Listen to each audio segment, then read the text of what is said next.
Boom. Here we are. Yeah. All right. So give give everybody my little notice. Uh, Okay. We're live and direct from Abu Dhabi. oh God. Maybe not. Maybe I'm at the Food City in Chatsworth. Who knows? Could be. Bro. Not the Could be in fucking food Abu Dhabi. city, bro. It's still Bilo to me, dude. I'm old school with it. I still when I tell people like, yeah, I'll meet you at Bilo, they're like, you mean the Food City that has been a Food City for the past 12 years? Oh yeah, yeah, that one. oh, you mean after? You mean after we lived the whole fucking time with it? That's about it. Like, Yeah, yeah, that one. I moved it. I moved when it was Bilo. I moved when it was Bilo. Yeah, I came back. It's Food City. I just can't really adjust. I'm a boomer like that. Let's Have a hard time updating my internals, my software. Software slow to update inside my head. see. Oh, what's up, King? How you doing? Shit. Nah, man, no, I get that. Fucking, they fucking changed so much around there. I went down there to visit. I went down there to visit fam like a couple years ago, and everything changed, and I'm just like, bruh, I never fucking thought I would need the fucking GPS to drive around my fucking city.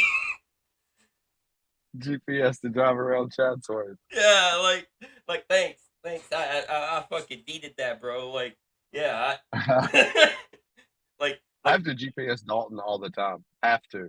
I don't understand the layout of Dalton still, even though I work in Dalton, live in Dalton. Like I just cannot. I can't understand it. bro. Yeah, the fucking if I'm like in a vehicle and it goes past like a certain part in Dalton, I'm just like, all right, guys, hold on, let me pull over on the side of the Yes. street here. I'm lost. My notice didn't. Oh my fucking god, Twitch, you dick. Twitch didn't tell any of my people that they were my people and that they were supposed to be here because Twitch is doing some stuff right now. Good, good, good. Perfect, perfect. Also, welcome Udi and hello Foodie. I see you found the command. Shit. No, the fucking and then you got the people that fucking come pulling up, you know, from like outside the city, and they're like, what's good to eat around here? And I'm like, you know, shit, Chef Chin's, and they're like, dude, it has bad reviews. Like, look, we don't look at reviews in this city, alright? Yeah, no, no, no, no. Don't do that. No, definitely don't look at health scores either. Oh no, Don't no, let. the health score is just there for it's there for imagery. Yeah.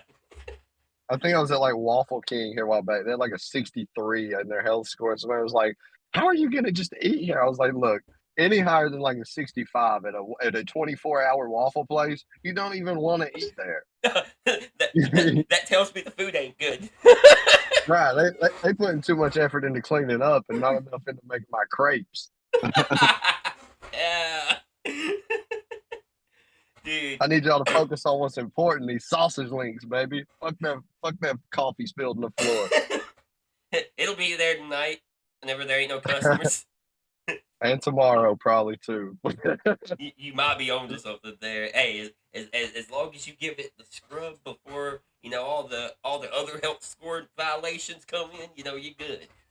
Came up with some good ideas. All right, King. Heck yeah. What we got? What we got? Oh man, yeah, no, that shit, dude. that shit right there. Like the last time that I went up there, you know, they were like, oh, uh, they were like, oh, you know, this place closed down, this place closed down, and I'm like, oh, so just like what I'm hearing is like my whole childhood just fucking went up in smoke. Got it. Thanks. I needed that Yeah, confirmation. yeah. Industry is definitely escaping this area quickly. I think AI is like displacing a lot of jobs in Dalton too, because everybody works in carpet mills, and there's nothing that a human can really do making carpet that a machine can't do better. Yeah, exactly, dude. Exactly. Yeah, I was like, like, you know, fucking like chat and stuff. They're like, "Where are you from?" And I'm like, "Dude, I'm from Hodunk. Literally, I'm from Hodunk. The biggest fucking industry here is carpet. Like, and we don't make a whole lot of fucking money when we do it. Like, Yeah, anybody that has money here is carpet money. yeah, exactly, exactly. It's carpet money, and the only reason you have carpet money is because you work in the carpet mill, so you never get to spend the fucking carpet money. Yeah, dude, I did like a year at Mohawk making luxury vinyl tile, and it was just like I had money, all my bills were paid, like I could go do anything, but you work 6 days a week, and then I was off for one day, and it's like I'm sleeping. I'm sleeping all day.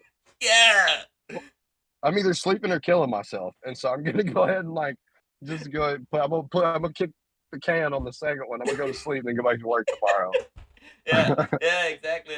That fucking oh yeah, you work 6 days and then you get the one off day, and they're like, you can pay bills on that day, and it's a Sunday, and you're like, yeah, thanks, I appreciate that. Yeah, I can pay on so my many one bills. off day, I get to go pay my bills. Yeah. Yay! Good thing I have this money that I made all week. Option two starting to sound a lot better today. Dude, yeah, you're out here like, bruh. Do you know why? Do you know why everybody here drinks and like is on some good shit? It's because of this. What's up, Yeah, Missouri? Oh man.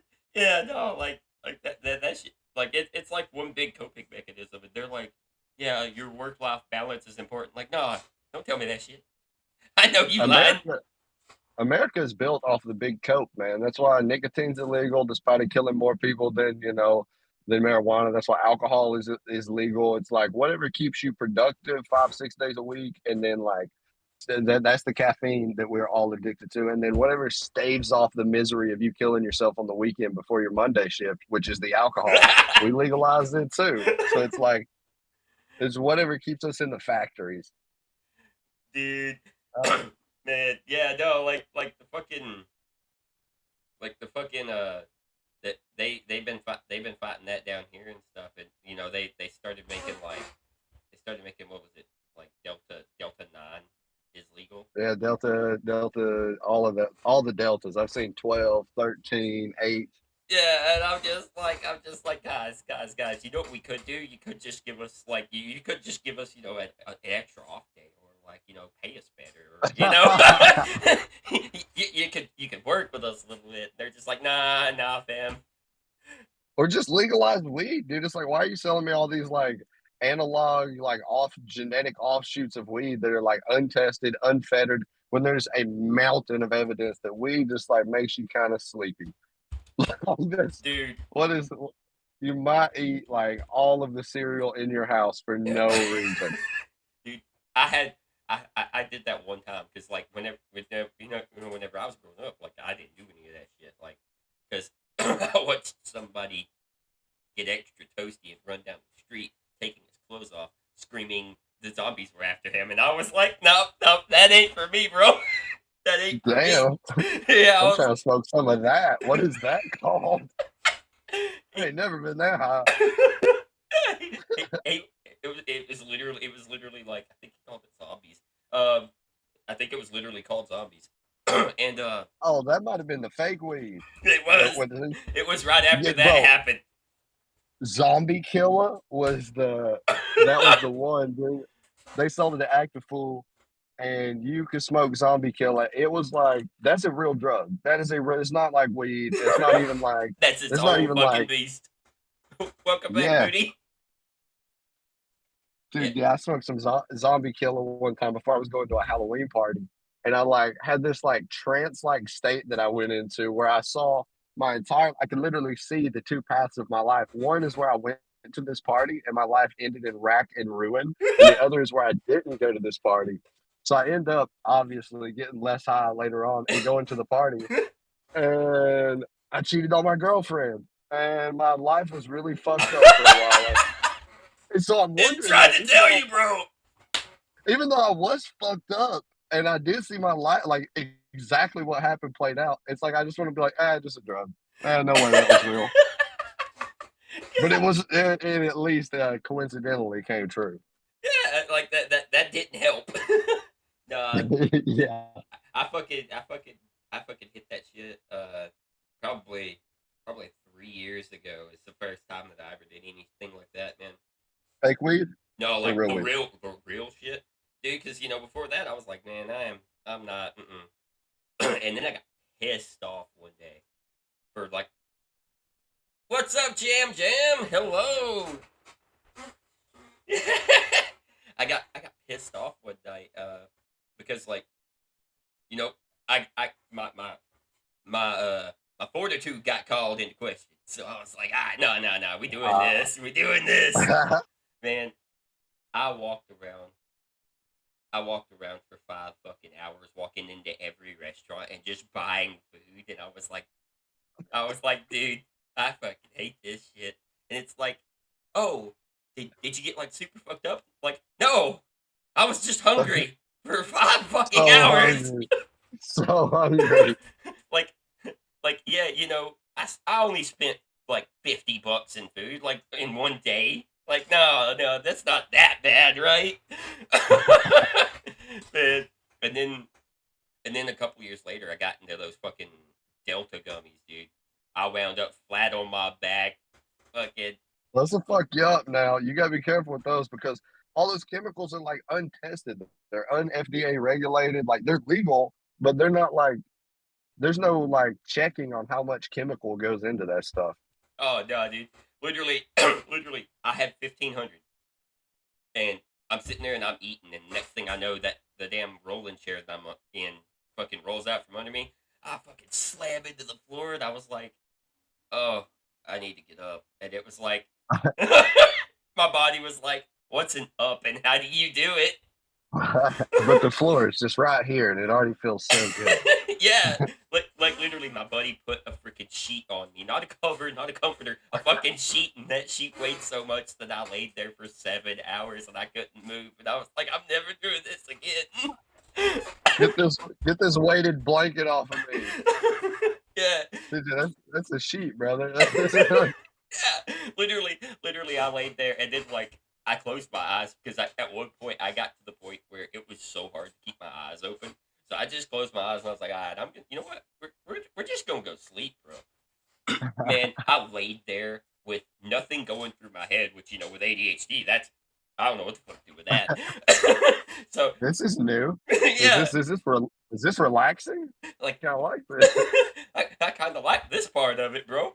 Man, fucking they they fucking. So I do that and I'm like, whatever.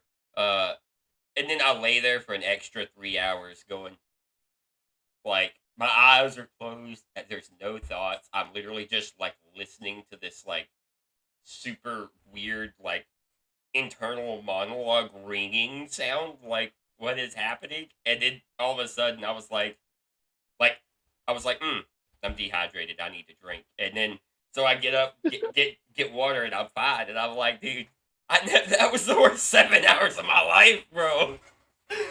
That's the military training kicking back in, like all systems failing. Like, what do I need to do? I need to take ibuprofen and drink water. Yes. That's for sure what is going to help me. Yes. Change my socks. Literally. Oh, what happened to you? Well, I lost a finger. Have you tried drinking water? Like, bruh. You were dehydrated. That's why finger separated so easy. Oh, yeah. Thank you for the follow. A whole lot of G's. Thank you, man. G. Yeah, that's literally just a bunch of like letters strung together, bro. I got nothing, man. they, man, they fucking. So what up? Why are you here? Go away. No, I don't want to set you up. I need you to disappear. Sorry, I was using my second monitor and I had like 7 pop-ups just pop up. It was almost like I was doing something wrong. all Genshin Impact ads. No, no, bro. Ain't no way. No, not the Genshin Impact. No, I don't want to be a DGen. No, not that kind of streamer. Not that kind of streamer. Nah, bro. All So, cat boys popping up. oh man, crap. He some. Can you guys also see my search history? Is that what's happening here? Filipino Man. cat boys, they're you. Bro, don't dox me like that, bro. How did you know? Man, look, all I'm saying is those furry suits, they cost a whole lot of money. And I don't have a whole lot of money, so I'm trying to fund the people with a whole lot of money, and that's the easiest way to Okay. do Okay. it. The internet is a good place to find people who have too much money and are really horny. I don't know why they all end up here all the time. Probably because they don't have to be at work. I follow this Smite streamer named Sam the Dude, and he will have people in his stream sometimes just dropping like $1,000, $2,000, and then they'll just be like, "Yeah, I'm like a trust fund baby," or like I got like a big lawsuit, and all I have to do, like I'm disabled, so I just sit home and I just give money to people on the internet. It's my hobby. Like, damn. Dude, dude, yeah, like they call them old rig workers over here. Is all I've ever seen, and they'll be like, yeah, I gave $2,000 to this streamer. And it's like, bruh, in my eyes, are you Mr. Beast? Like, Yes. Yeah, that would change my fucking life, bro. like, how do you just have $2,000 to just like give away? Like a month? Like, how does that work? How does that make you feel? That goes to show though that money really does not buy happiness, because you see a lot of these people, like a lot of people online. Like I said, I watch a lot of video game streamers, and people are just sitting home miserable, dude. And they would rather, like, that money, making somebody happy with that money does more for them psychologically than keeping it or buying something for themselves. I think it says a lot about like the nature of people, but also just the nature of money, that we really are chasing this stuff so hard. But a lot of people who have it will tell you that this is the wrong road to chase. Oh yeah, yeah. Literally, like, like, I had a job in the past where, like, I had money, and I can tell you, I was not a happy camper because I was Yeah. working too damn hard for that shit. And I was just Yes. like, yeah, I brought home like 3-4 grand a week, but like, that don't mean shit, bro. No, it doesn't. No, if you want to kill yourself, it doesn't matter how much money you have. like, cool. I have all this money. That means that I can afford to go buy all these ways to do the job for me. Yeah. Yeah, that was I when I was working at Mohawk. I had great money, all my bills paid, but like also I was never at home. So my baby mama, decided to like move states randomly one day, and it was just like really put things into perspective. Like, time is important. Like, time is a asset as well as money. You can give somebody a bunch of money, but you can't give them, like, time is a lot harder to give people, and probably more important in the abstract. Maybe not like in the absolute, but in the abstract, probably time is more important. Hell yeah! What's up, fat? Hello, welcome in. Yeah, no, literally, like that's kind of why, like, it's kind of why it always kind of blows my mind when everybody's chasing this idea of like money will bring you happiness. Like, it'll bring you something. It It might be will. it It might, will. Like, especially in the yeah, short term. Especially in the short term, yeah, because you'll be able to, like, block out some of the things maybe that are bothering you, or shield yourself from those things. yeah. I mean, yeah, you'll pay off your debt, and then you'll be like, cool, dude, I could go buy a boat if I want to buy a boat. And then it's like, but at the end of the day, then everybody keeps pulling up, and they're like, dude, you want to be friends? Got extra money? And it's like, bro, Yep. Yep. that's Yep. when the despair hits back in. You're Yep. like, now I have more depression for other reasons. Yes. Yes. That with money depression will hit different. That's a I'd throat ra- hit right there, baby. yeah, yeah. I think it's even worse though, because it's like before, you were kind of like by yourself, you was doing your own thing, and now it's like now you're over here like anxiety, like you gotta screen everybody like, are you Yeah, in it for and the money? being broke, being depressed and broke is like you can at least tell yourself if I just had money, I would be okay.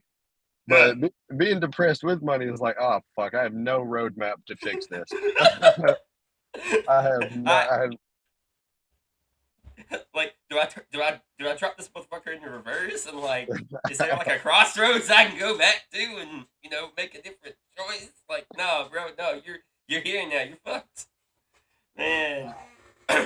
so we're gonna do like a formal kind of kickoff or a start. Or we're just gonna roll right into this thing. I'm good with either. Just out of curiosity. Hey, man, I was literally I was literally just like shooting the shit, and I was like like like I said before I went live, like what got you into music, man? Because I know you're in I know you're in the Navy and shit, but like uh Yeah. I I it's kind of weird. I had never really done much music or really anything creative. I'd never really been like on any kind of creative ventures in my life. I've always been like probably really left brained, kind of like mathematical, or like a pragmatically thinking individual. But then one day, right after no, my baby mama was pregnant. I was staying with a friend of mine, and we did a bunch of Molly one night, and he had a home studio set up, and I had wrote poetry for a long time, just like as a hobby side thing. I wouldn't show it to anybody. I would just keep it in my notes. I would show like I guess him sometimes. So he was like, "Dude, you can probably rap."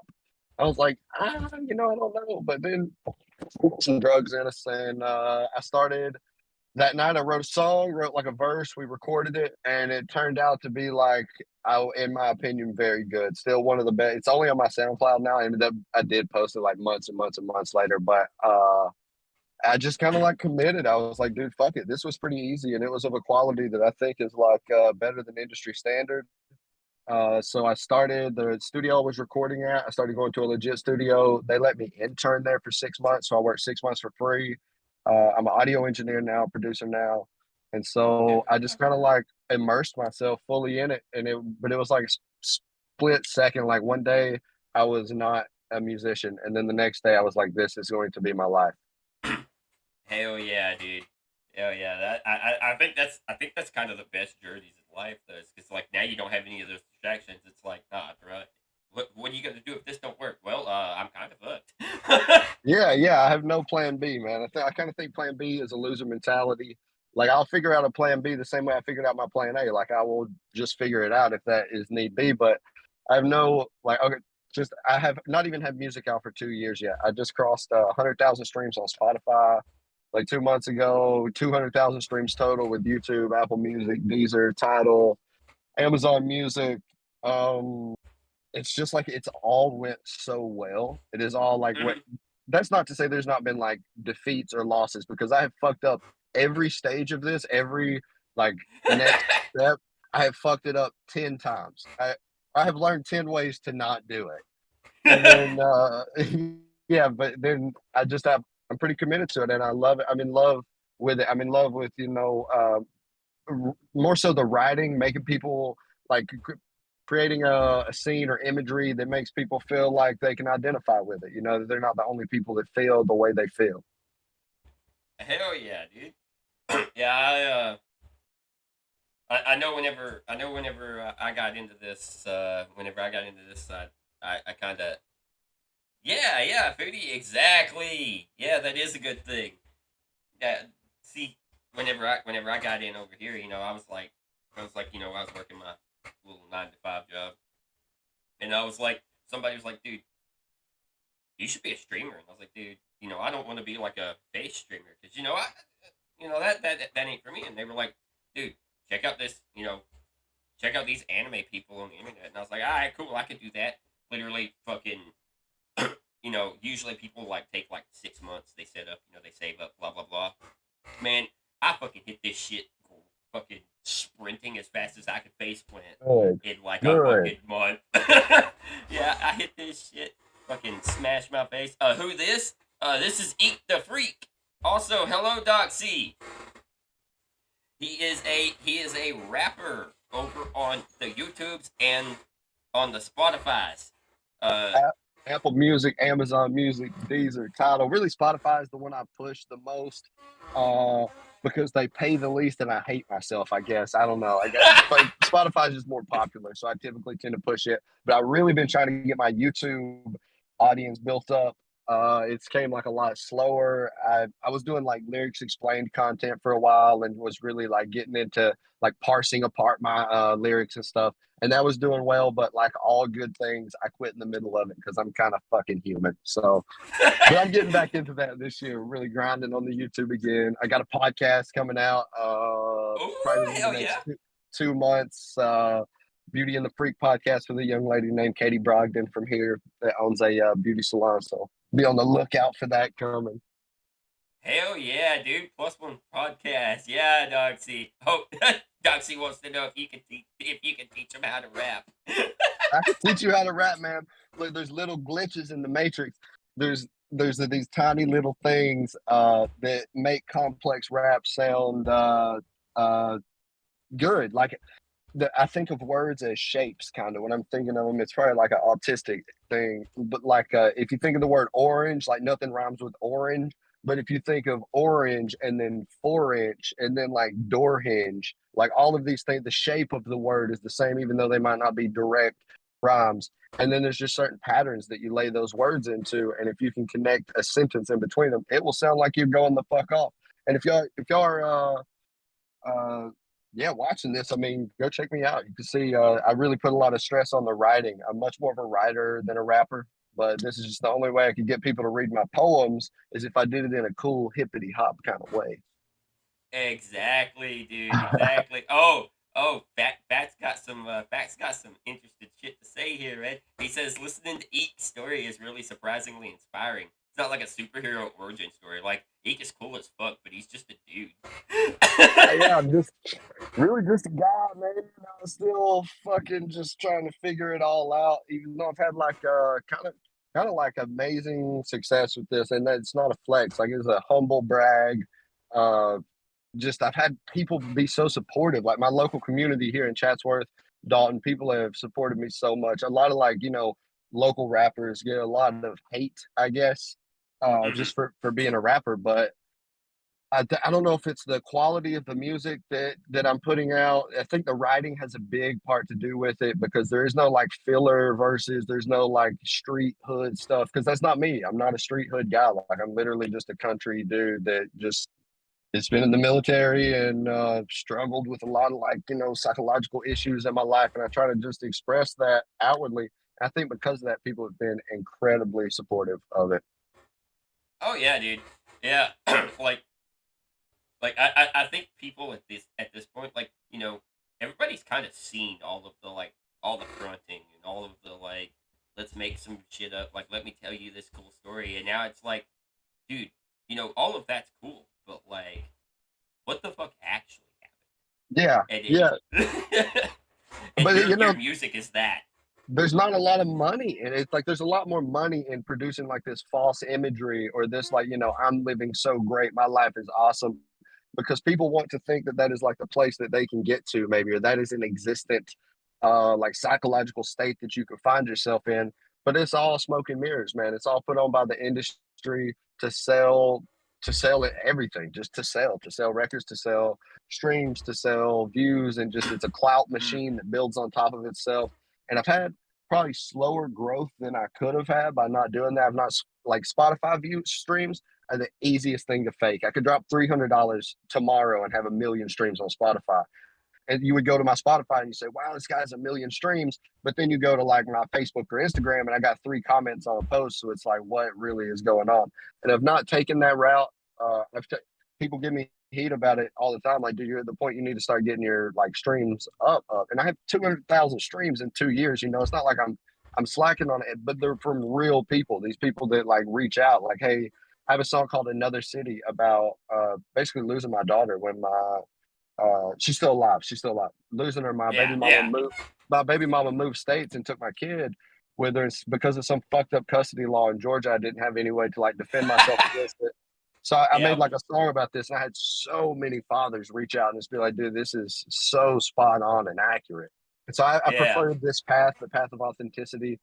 more so than the smoke and mirrors path. If it doesn't lead me to the promised land where I think I will end up, I will be okay knowing that I did it this way rather than the other way.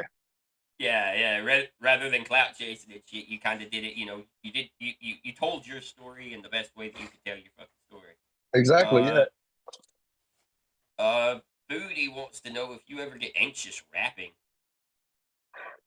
To tell you the truth, I get anxious doing absolutely everything. I get it's true, man. This interview, really, I was sweating over this. Like I'm very good in this moment, but even leading up to it, yeah, I do get anxious. Especially I'll be in studios, with a bunch of people who are culturally very unlike me.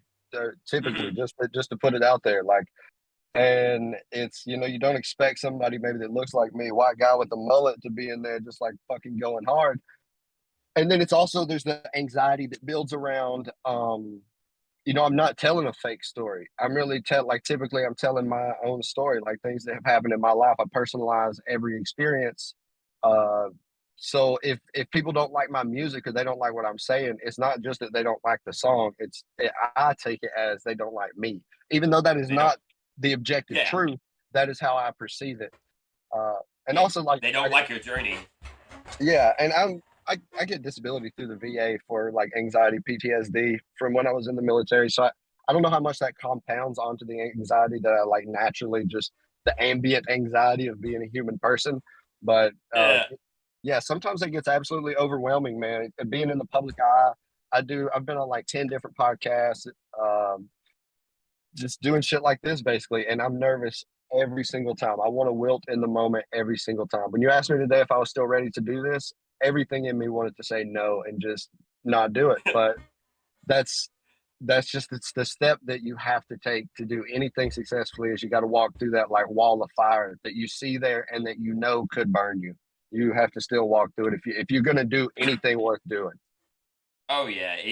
If not, you're literally just gonna you're going to never accomplish anything. You're going to be a 9 to 5 worker, and you're just like, That's I it. mean, there's nothing wrong And with there's that. nothing You're wrong with living, that. but yeah, There's nothing exactly. wrong with You're that. living, but like you're not If you doing want to things that escape, you want to do.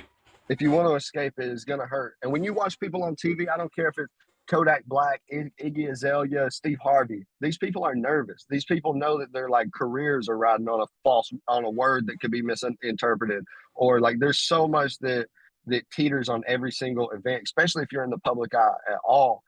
There's just an anxiety that it's you. I don't think people ever conquer it. You just have to get used to it. You have to like befriend it almost. Yeah, yeah, yeah. Literally, like, literally, that's why, like, sometimes, like, people will come over here, like, like friends that I had from, like, after school when everybody, figured out who I really was, like, because I went by my nickname in school. Literally, whenever people come on here and they, like, say my name, I'm like, I just lock up. I'm like, fuck, hi guys, what the fuck do I do now? Are we referring to DJ? Yeah, bro. I almost called you DJ at the beginning of this conversation, but I thought I was like maybe he's going strictly by David now. I don't Nah, dude, no, literally, like now it doesn't bother me. I've been doxxed so many fucking times. know. Like now my name, it don't even fucking bother me anymore. But like it's still one of those things that like it adds anxiety to every stream. Yes, DJ Doxy. Yes, literally like and at one point that was my biggest fear. I didn't want to like hang out with the boys. I didn't want to do any of that on stream because like I was always fucking terrified of that. And then I like got to a point like an where I old was, identity, like a ghost identity of like before you now. yeah, yeah, yeah. So like I finally came to terms with that, and I was like I think headspace wise, I'm definitely like the anxiety, it's still there because like I'm in the public eye. Like right now, I'm Yeah, streaming to how many ever people, and like it's like, dude, if I say one wrong word or like some friend comes over here and they say one wrong word and I get connected to that friend because it was on yeah, my stream, like my whole career is gone. yeah, yeah. And I basically made a part of my brand be very cancelable. I have like, especially on like social media, I love to ride the line of just basically getting people to comment, getting post engagement up. I made a statement the other day that there's nothing more off-putting and annoying than a strong, independent woman. Oh my god, bro. And while this was basically a joke, there's 300 comments on this post. People just like it. This one girl said, "That's a lot of words to say. I've never made a woman come before." It's like, oh my god, you guys are vicious. Jesus. Trying Like to make a little jokey joke, and you guys are. I'm over here just joshing around, guys. I'm sorry. I'm sorry. Yeah, dude. There was literally 10 girls that says if your dick is small, just say that. Like, oh my god. dude, literally, a lot of this stuff, especially like going on right now, is very like there's always something on the side of Twitter that I'm on. There's always something going on where somebody's getting canceled, and I'm like, that adds to the anxiety of like, dude, that literally could be me tomorrow. Yeah, my take on this is if I get canceled, that would be more viewership than I have now. I'm not even big enough to be canceled. If I got canceled, nobody will fucking know. If I'm big enough to be canceled, that is a win in my book. Not the being canceled, but just that enough people know about me to cancel me. That would be awesome. You know, I kind of like that outlook. I kind of like that outlook.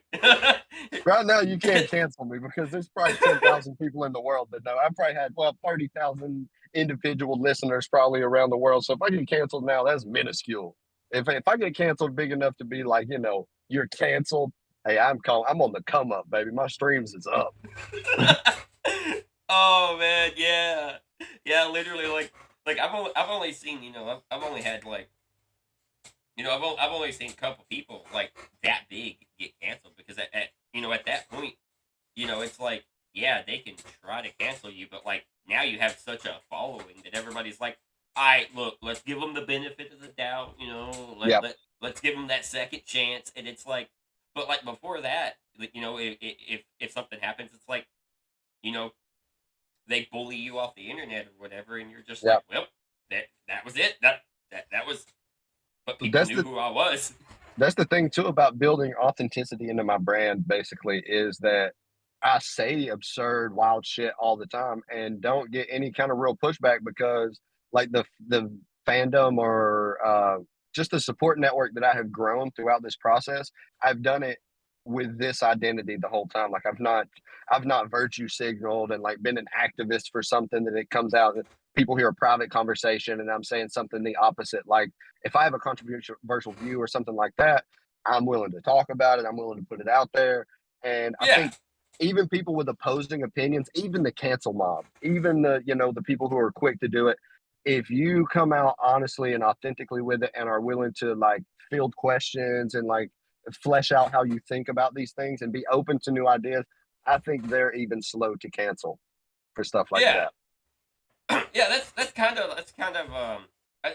like the way it should be though. Like because like now everybody's on the cancel train, and it's like literally like half the people that are on that cancel train literally don't even know who you are. That's They're it. Yeah. just on the cancel train. And they're sitting at home bored, they have nothing going on in their life, and they're like, "Oh, this guy dead named a streamer. Let's dox him." Like, oh my gosh, for real. I'm sorry. I'm sorry. Yeah, like please don't cancel me. It was a mistake. I'm sorry. Yeah, literally I knew this like I guy's just Jeff for 27 years, man. I'm sorry. I'm so- yeah, exactly. Like, bro, it was a slip up. It was a slip of the tongue. There's no Shit. room for common human error on the internet. You either be perfect always or you stay off. Oh god. All right, guys, I'm logging out. I'm done for the day. I just, man, dude, literally though, like that's just how it is these days, and it's like like somebody said like, do you think like somebody asked me a question one day. It was like, do you think that with technology humans are like, heading to a better place? And I'm just like, I mean, if you take out social media, yeah, sure, but if you add social media, fuck no. And so social media is just a microcosm for humanity, though. Like the people on social media, these people are not beamed into here from a distant universe. These people don't like phase in through a membrane or anything. These are human people who went to human schools, who went to human universities, who hold human jobs. The internet sucks because the public sucks. We Mhm. we are like this. All the things that I hate about the internet are because that's me too. That's like Yeah, these are all just like little microcosms of humanity, and no matter how different you are or how the assumed difference, if you take it's not heritage, it's hate versus a trans rights activist, these people have so much more in common than they have separate that it will blow your mind. And so that's just the authenticity thing, I think, is so big for people in online. If you're trying to have an online persona, you cannot fake shit. If you do weird shit or you think weird shit, you have to own it because that shit will eventually come to the it's gonna. surface. Yeah, it's eventually it's gonna come up and it's gonna bite you right in the cheeks, bro.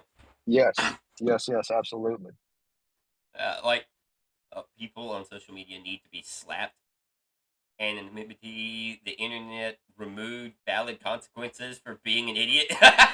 Yes, I'm one of them. I'm one of them that needs to be slapped on the internet. right. Shoot, sometimes, man, sometimes I get on there, like, and it takes everything in my power. It takes everything in my power because like some stuff you read and you're like, I'm like, I could comment on this, I could comment on this, but like at the same time, like I know where this conversation is based, and if I comment on this, even if I'm spitting facts, I'm Yeah, getting it's canceled. wrong audience. Wrong audience, pal. Yeah, fucking Bell, bro, Bell. Yeah, literally, like I saw one of those today, and I type out this like, I type out this tweet, and I max out the freaking tweet because it's fucking it's character limits bullshit. I max out this tweet, and then I was sitting there and I was thinking about it, and I was like, alright, if I hit send, two things are gonna happen. Either one, everybody's gonna agree with me, or two, I'm canceled by the time I get off work. Yeah, TLDR canceled. Yeah, exactly. Like, dude, like, what the Not fuck? only did I Like, not read it, I think that I will hate it, so you're already deleted. So I scrolled through all the comments, and this one has 7 hearts. This one has 3, and yours has 0. I hate it. let me lock myself further into my information bubble here where no one contrasts my ideas. Yes, or like you get the people like, oh, we getting can. Oh, we canceling DJ? I mean, I guess. Gotta get that. Oh, God, no, Uni, no, don't cancel me like that. Not for the clout, bro. Do it for a good reason, at least. Shit. I ain't got no clout to give, bro. You don't have enough clout for y'all to be taking it away, man. Let me keep what I got. Bruh. Like, we talking clout, and I'm over here with a hole in my pocket. Dude, literally, like, hi, Matt, I see you over there. Man, Doxy, jeez, no, no, don't start a movement. No, Doxy.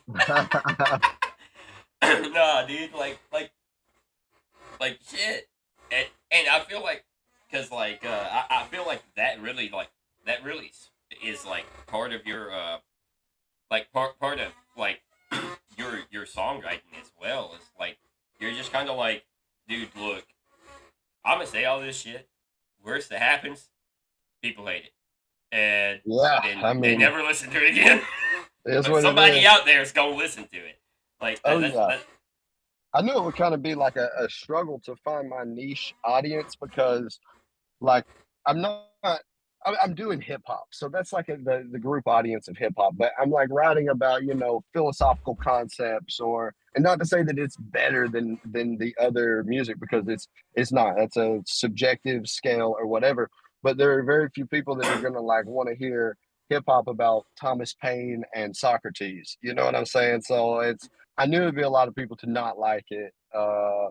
And I've just had to fight through that really, and just but but what it is when my music hits people that it is my audience, they are my people. These are philosophy people, psychology people. It resonates with them so strongly that I don't just get minor fandom out of it. I get people who like hang on every word that I'm writing, and that is like I was so surprised about that part because thought I kind of thought that the quality of the music was good enough to be liked. I wouldn't have been surprised if people liked it, but Mhm. if 100 people hear it, the 6 people out of those 100 who dissect lyrics out of every song and who are dissecting like literary devices used, that is my audience. The people who are the pickers, the people who, because that's what I am. When I find an artist whose music I like, Immortal Technique is a great example of this.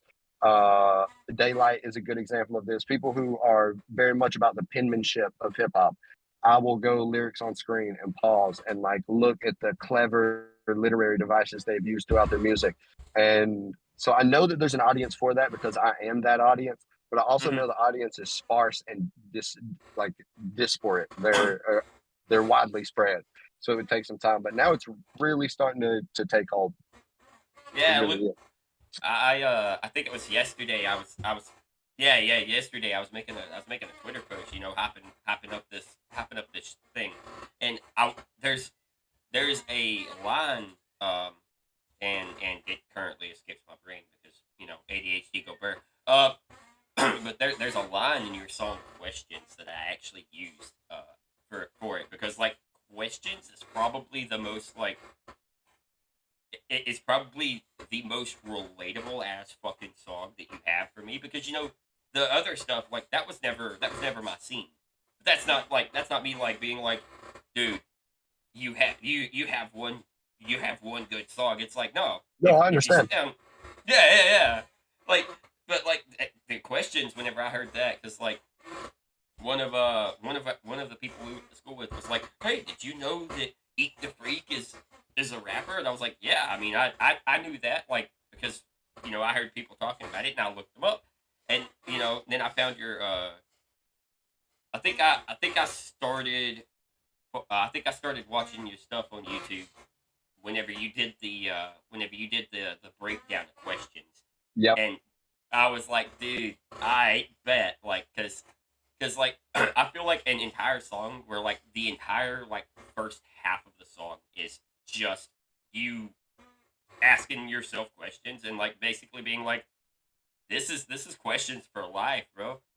Yeah, that's the shit that keeps me up at night. Honestly. Yeah, That exactly. that song particularly had a few like local references. I think Mm-hmm. that made it catch on like incredibly fast. There was the one line about Kara Tucker, who I Yeah. was close friends with, who overdosed on heroin. And then there was the line about Tyler Long, who we obviously went to school with and committed suicide Yeah. after being bullied. But there was like two references to that, and I think not only the reference of it, but I guess the way that I kind of portray it in there with kind of like accepting some moral responsibility for what happened with Tyler, and then also the moral responsibility of like not being the as present a friend as I could have been with Kara. I was on deployment at the time when she had like emailed me the day before she had died, and I did not reply to it or whatever. So I think just showing the human aspect of that, the inherent flaws of being a human, the little slip ups we make that could create these like large butterfly effects out into the world. I think that was something that really, at least locally, got people to catch a hold. And then the chorus to that song is like country. It's like folk music more Yeah. so than hip hop. It's not like hip hop at all. Yeah. Like that's actually kind of like because I'm not a big I'll ask him your question here in a second, Pat, and then I'll scroll down through chat and see what else we got. But like literally, dude, like I was like because I used to write songs as well, like way back in like middle school, bro, and like I got laughed out of the fucking room for this country song that I wrote, and then like everybody got into hip hop and rap and stuff, and I was like, oh, well, that's why I got laughed out of the room, blah blah blah, and and then I started trying to listen to rap, and I hate rap, like like not okay. No, Hate's a bad word. Hate's a bad fair word. But enough. like yeah, Speak it's your one of those truth. things that yeah. Well, it's one of those things where it's like I hate industry rap. There's a lot to hate about it. I'll give Yeah, you that. it's literally all the same thing, and it's literally just refleshed and reworded. And I'm like, dude, and then I was like, oh, EakDaFreak is a rapper. Didn't expect that to happen. Let's see what kind of rapper he is. And then I listened to questions, and I was like, you know what? I bet because it has that breakdown of like it has that breakdown of like you know you're asking all these questions like with a rap style and then like the whole chorus is just like this complete 180 and it reminds me of like the person that got me into rap in the first place which not which was Jelly Roll because he does like country Hell rap and yeah. I was like I country rap okay because I grew up on country I do. and Listen. I have a strong distaste towards being called country rap. Not that you were doing it, and if you were doing it, that is fine. Also, because I see very easily how people draw that conclusion that I'm country rap because I do have a goofy yeah you long got the mullet. mullet bro. I do have the dad stash, and I do sometimes sing like more country, folk, western type styles. But then also, I wanted to make it a point, knowing that I was going to take this route, kind of the actual lyrics and verses in my song, bar for bar, put it up against any rapper. I'm as good as any rapper out today. I do really think that in my heart and soul. Oh, you know what? That actually feeds into Fat's question because he was like, question for Eek. With the president being said that there is a singular white rapper, Eminem, how do you feel when you get compared to him? And I was like, well, Um, that's convenient. yeah, I actually have a song that's not out yet that I'm writing about this right now.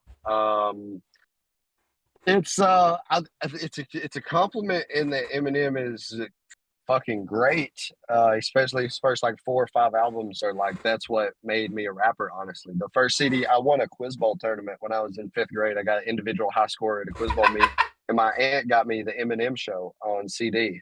Edited. My parents would only let me listen to it if it was edited because I was 9 or whatever. So I listened to that album probably over 1,000 times. And the second 500 set of times I listened to it, I started to piece apart the writing and the literary structure of it. And that's when I started to be like, okay, hip hop is something completely different. So the Eminem comparisons, uh, or the lyric I have is like, yes, and no, I'm not a fan of any Eminem comparison. Yes, we are both wide and rap. Beyond that is irrelevant. Uh, because I'm not really like him in that we have different stories. He personalizes his hip hop very much so. He's a white boy from a trailer in Detroit. So to try to like steal that image or be that image, I did not want to do that at all. But the comparison is all right. I, I, I take it as a compliment because I think people typically mean it as a compliment. My current Yeah. feelings on Eminem and his career and his last 5 albums and the stuff that he's been doing. Uh, but I don't think people are meaning it like that. I don't think people are putting the second half of his career under a microscope, taking out the bad stuff, and then saying, "Hey, you're like him." Even though me as a sensitive and anxious individual, that's how I typically take it. Oh no, bro. I get that. Literally, like that. I think that's kind of why it's like, like comparing, comparing people is fine until the comparison is like taken to a level that's like that it should have never went to because Yeah. then at that point like you're basically just you're stripping them of their identity and you're basically being like Yeah. congratulations on being a copy. Yes, and that is something that I super pride myself on. Is you look around hip hop underground. I don't care if it's the underground hip hop scene, the industry hip hop scene. There is nobody like me. There is no white rappers with long mullets rapping about philosophy and Xanax. There's just I'm the one. I'm the one who is doing this. Yeah, dude. Shoot, like I think that's the part that like makes me keep coming back to your music though. It's because like all the other stuff is like it's like drugs, girls or money, and I'm just like, dude, I've heard that Enough. 7,000 times. I don't need to hear any more of that. And then Yeah. you pull up somebody that has that little bit of a different, like they're actually telling a story, and you're like, wait a minute, like is this legit? And then and then I'm a I'm a I'm an idiot. I go and I Same. start like googling, and I'm like, hey, what was their life like? Blah blah blah. And then you realize that like, no, Nothing like this is what they're rapping yeah, exactly. And it's like, why would I listen to this? And then you find the few people that are like, no, this is literally their life. It's not them singing about life sucking. Like their life actually sucked. It's like, wait a about. minute. It's like, Yeah. wait a minute. I relate. And that's another thing too with like the local support and the identity is like people know that I was born and raised in Bracket Ridges. Like they know maybe your viewers may not know what neighborhood that is, but this is a incredibly disparaged neighborhood. And I'm not saying like, oh, I'm from the hood. This place might be worse than the hood. Murder rate per capita here might be worse than a big city because there's like 75 people and four of them are killed a year. It's on this one street. So it's Shoot. and I've pretty much, I've just owned into that, leaned into that. I'm not trying to be like some preppy rich white boy. I'm not trying to be some gangster. Like I'm literally a broke ass white trash dude that got way too into philosophy in his 20s, and now I make music, and people have been accepting of that. Hell yeah, dude. Yeah, I was actually talking to a coworker today because we were talking about like big cities and like the like the death rates and stuff in big cities and how like it's been fluctuating and stuff, and I'm like, what ain't fluctuating? Bracket bridges. And they're just like, what? He's like, dude, I don't know what that is, and I'm like, I know you don't know what that is, and I need you to keep it that way, bro. I Yeah, remember traveling down that road and fucking, everybody lock your doors, roll up your windows. We're gonna drive really fucking fast. but they did have the barn down at the end of the dirt road for a while where they did like active Klan rallies. Like you would just drive by and there would be like torches in the field. Like, okay, all right, windows locked. Yeah, you're just like, wait a minute. If I turn my lights off and I go real slow, maybe they won't see me. The Man, Klan, the Klan are like dinosaurs. If you don't move, they can't see you. I think that's bears, bro. Yeah, I, I don't. I don't think I'd particularly be targeted by them to start with, but just know, you, you don't want to create too many waves of people with just hateful ideologies to start with. all right, Doc. See, enjoy your lurk. Don't forget to hydrate. Shoot, yeah, no, bro. Like I get that. I get that. Literally, like that's kind of like how we have to do things though, especially over there. It's like, all right, bro. I didn't see nothing. I didn't hear nothing. You never Yes, saw me. yes, yeah. There's a lot of my neighbors will come by sometimes when I stay with my dad. My neighbors just be talking about like basically crimes that are taking place in the neighborhood. Like, yeah, did you hear what's his name stole somebody's air compressor and said like, damn, I don't even want to know this stuff, guys. You're Just making me an accomplice. Shut up. yeah, yeah. Come on, dude. If you're gonna do a crime, just do the crime. Don't tell me. People teach lyrics of rap as advanced English because of the meanings and such. Oh yeah, yeah, yeah. Because fucking Yes. mean. There's a rapper named Black Thought.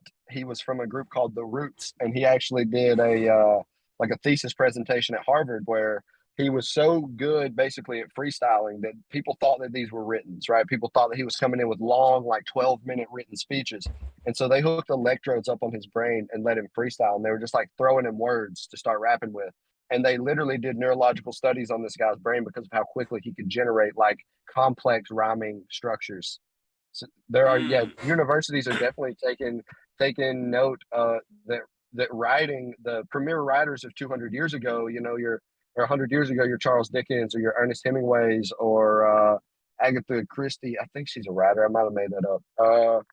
That's the medium they were using was novels or like short stories, and that's not so much true now in the TikTok era. You have writers that are taking alternative paths. Somebody with an equal writing prowess as Ernest Hemingway might not write the Old Man and the Sea anymore. Maybe they're doing something that because people aren't reading books.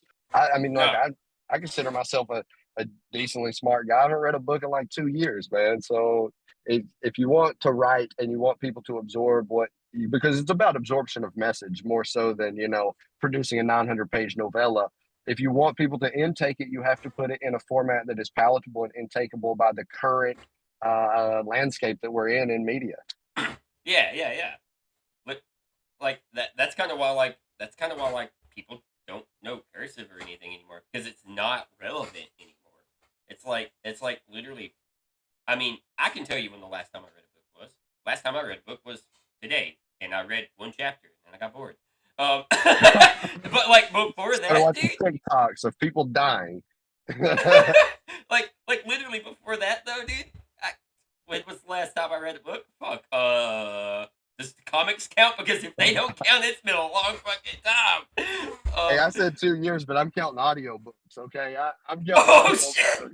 Oh, we're getting really disparaged over here, dude. Yeah, no, literally, like that's kind of the thing though. Is like, I see people, like they'll get on there, like they'll get on a media platform and they'll like make this huge ass post, and I'm like, all right, you know what you could have done? You could have made a post that gets better like viewership and gets the point across better with a 30-second video than you Yeah. literally just did with a fucking 2,000 fucking character like I'm pretty thesis. guilty of that. I'm pretty guilty of doing this exact thing. I ain't gonna lie. I'll get high. It'll be 3 in the morning. And I'll be like, you know what? People really should think about the genealogy of their own morality. And I'll just get on there and start writing. And I'm like, you know what? This is just nobody gives a fuck. I need to put this into a more palatable medium. And that's how I ended up in hip hop, I guess. Yeah, dude, like that's kind of that's kind of like because I see a bunch of people, especially with all of the stuff going wrong and stuff in the world right now. I open Twitter and I can scroll for like 30 seconds, and I just run up on somebody that's like twit longer, fucking, and I'm just like, I reads like the first two sentences, and it's like, what is this twit longer about? And it's like, it's about this, this thing, and I'm like, oh, okay, next, like Yeah. TLDR, Bro, Donald like. Trump was the worst. Donald Trump would get on Twitter and post 9 tweets of just one story over and over and over and over. Like, dude, come on, get to the point, man. I know it's going to be funny somehow, but just get to it. And then it would just be racist. It would end up not even being funny. Yeah, you're just like, dude, get to the point. Like you can skip this part. This part's not entertaining, and Did then you you get to need the end of it, and you're like, I hate it. did you need 9 different tweets to say build the wall, dude? Like you could have just said that and you'd have got just as much feedback. I need to explain how everything works. It's like, no, you don't. No, you don't. Like you could just skip literally all of that and let everybody else do it for you, because they will. They Yeah. will. People on Twitter will tell you what you think. They they definitely will. Man, So what you're saying is no, no, exactly. no. I would have said that. I didn't say that. I don't remember saying that. I believe in ambiguity. If I didn't say it, then you can't hold me accountable for it. No inferencing. No inferencing involved here. Yeah, exactly. Freaking that says, damn dude, you're fun to listen to. We need to get you live streaming some of your production so you could just be BS with your viewers. And then Me or yeah, you? I do. no, I you, sometimes, bro. if you're on my Facebook, you can add me on Facebook. It's Edward Eaker, Aker. I do live stream while I'm at work sometimes. I'm a engineer producer, so I will or I will live stream the recording sessions that I do from like outside, and then they will be in the booth. So you get to see basically like the interaction between artist and then engineer, as well as the song making process because. You hear these beautiful songs or these popular songs, and you think they probably just went in there in a day or two and threw these out, but artists are working on a 10-song album for 2 years sometimes. Like there's a level of meticulousness, there's a level of, and I try to do this. I try to expound on some of the ideas when I get the chance in between the work and stuff. So the live streams do happen sometimes. And then if you like basically just hearing me ramble on pointlessly, you can go subscribe to my YouTube at EakDaFreak, and there's a couple of videos on there of me just fucking going on and on about my own lyrics and the source genesis of them all. So there is some of that content out there, and 2023 is my YouTube year. So I got a lot of stuff in motion right now for a lot more YouTube content. Hell yeah, dude. I can't fucking wait to see that because man, I looked and like especially knowing that like it, yeah, I don't know why it did that, Foodie. Uh, literally like I look at your YouTube and stuff and like especially knowing like where we come from and like how bad we are with tech, like you're growing pretty good, and I think whenever you start putting out mass content or anything like that, or just like doing what you're doing here and just shooting the shit, dude. Like I think you can go places, and which is kind of awesome because like you don't even use Twitter, which is like kind of the What? playground for people. Yes, I get. I don't know if you know Repzilla, Shane Andrews, Shane Ball. He's a pretty big Twitter, YouTube guy. He is on me all the time about be on Twitter, be on Twitter, be on Twitter. But I think with being like a generally self conscious individual, even though you might not be able to tell that, a generally very anxious individual, I always underestimate people wanting to hear me talk. I usually feel like I'm burdening people to be speaking in their presence. It may not seem like that, but internally I always have that feel. So before I put out content or something like that, I always have the self-doubt monster standing in between me and doing that of nobody gives a fuck, bro. You're just a guy, you're just a random person. But then I'll put content out and it's like people are just they really do seem to enjoy it, and it always does basically better than I anticipate. So yeah, this is I've made the commitment. This is my year to quit being such a little pussy and start putting myself out there for people to check out. Hell yeah, dude. Like I struggle with that still, because like I'll be talking or something, somebody will start talking, and I'm just like, oh, it looks like they were done with me. Like, I'm just gonna shut my mouth. You're not from the hood, you are the hood. Have you seen your hair? Damn, fat. Got about 5 years of growth on this. Y'all might see a lot of mullets around the MLB, pro baseball. They've been getting these little effeminate mullets up to here. So I really have like had to set myself apart from the crowd and have this very feminine, long, and just like well groomed mullet, to really set myself apart from the little maybe mullets. Hey, man, you gotta do what you gotta do. Hello, Armor. Welcome in. Nah, fam. I watch an EDM producer who goes by the handle Bishu, and he streams himself making all kinds of wonky shit. It's super entertaining. He'll go look for samples on Splice, I and use Spice all the time. and he'll find some wackadoodle shit, and we'll just fucking die. Yes. Yeah, I love going to Splice. I've been finding clips from the movie 300. There's so many fucking No. hard lines in that song, dude, or in that movie, and just like sprinkling them all over people's stuff. Because typically when I'm on Splice, I'm producing other people's music, so they will basically come in, record a song, and then say, "Hey, make this song way better, and I'll pay you when it's done." And so, yeah, Splice is a playground for miscreants like myself that like to just find weird noise. You will just go on Splice, find a random noise of a woman just like blood curdling screams, like how is this even on here? Why is it 99 cents? Of course I'll buy this. I love that. Like, I don't know why this is here and why I'm pulling out my wallet either. Who the fuck would make this? I love it. that actually sounds exactly like that right there. Rhythmic swell to some epic chorus intro drop. This is Sparta. Yes, I love using the when they put the shields down. I love throwing that in randomly and like quiet too. So it's like you can't really tell what's going on unless you maybe watch the making process of it, or you're just a big fan of the movie and you're like, wait, hold on. Man, literally, like I've only ever heard that thing used in Wood Song, and like that part of the song is like it sucks all the air out of it, and then they do the, and you're just like, okay, and you get a little extra jump and a little extra blood rush in there, and it's like, Oh dude, yeah, they a know little what the something, fuck they're doing. a little something primal. Yeah, yeah. And do you have a favorite song you made, and what's your YouTube? My YouTube is EakDaFreak, EakDaFreak. A favorite song? It's a really close one. I would say lyrically, my favorite song is a song called "You Wouldn't Get It."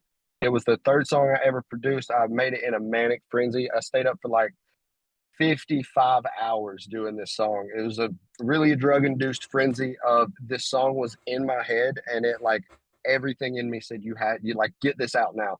I wrote the song in like a day and a half.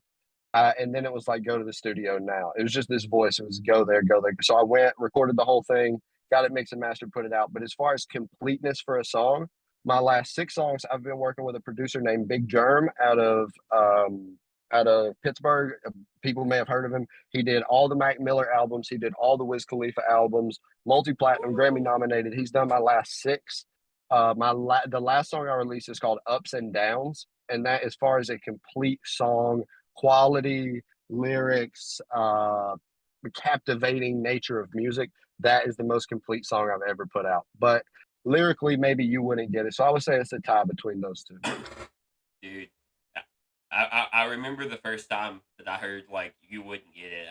I remember that like because like the first time that I hear a song, I'm not really there for like for the lyrics because like at that point my ADHD brain don't work like that. I'm there Right, for the beat and right. and like I was like okay it's upbeat so I went and listened to it again and I was like man like like he's out here speaking to people and like man that I think that's literally like the best thing that you could do again Yeah, is I want literally to make it just like identifiable with people. I want people to say, like, even though that's his story, this is also my story.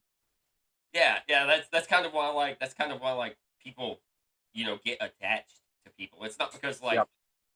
it's not because you wrote the same dribble like 7 times. It's because like at some point in whatever song you're writing somebody's like somebody feels fucking Yeah, song. there's actually one specific line in that song which is like one of my favorite things I've ever written. It says, "What if I'm the source of my problems and the picture gets clearer and the only person left to blame is the man in the Is the man mirror? in the mirror. Just consider what if all the golden glitter gets a little dimmer if I'm still alone at night, convincing myself that I don't miss her." And I feel like that was one that really kind of like latched on to people right there. Oh, that would hurt my fucking feelings, bro. It, it, I'm gonna it, tell you. it hurt mine just saying it because I just remembered why I wrote that. Okay.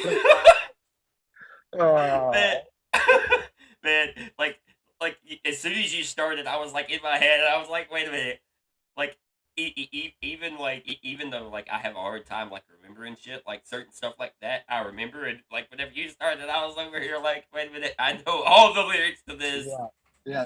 The premise of that verse basically is what we started the conversation out with is, what if I get all the money, all the fame, all of the accolades, and then I'm still just stuck with like, if I still feel depressed, I have nothing else to blame besides myself now. Like it's just me in the mirror is the only reason I feel like this. And I feel like that is a message that people can attach to easily. It's a very human feeling, a very human feeling.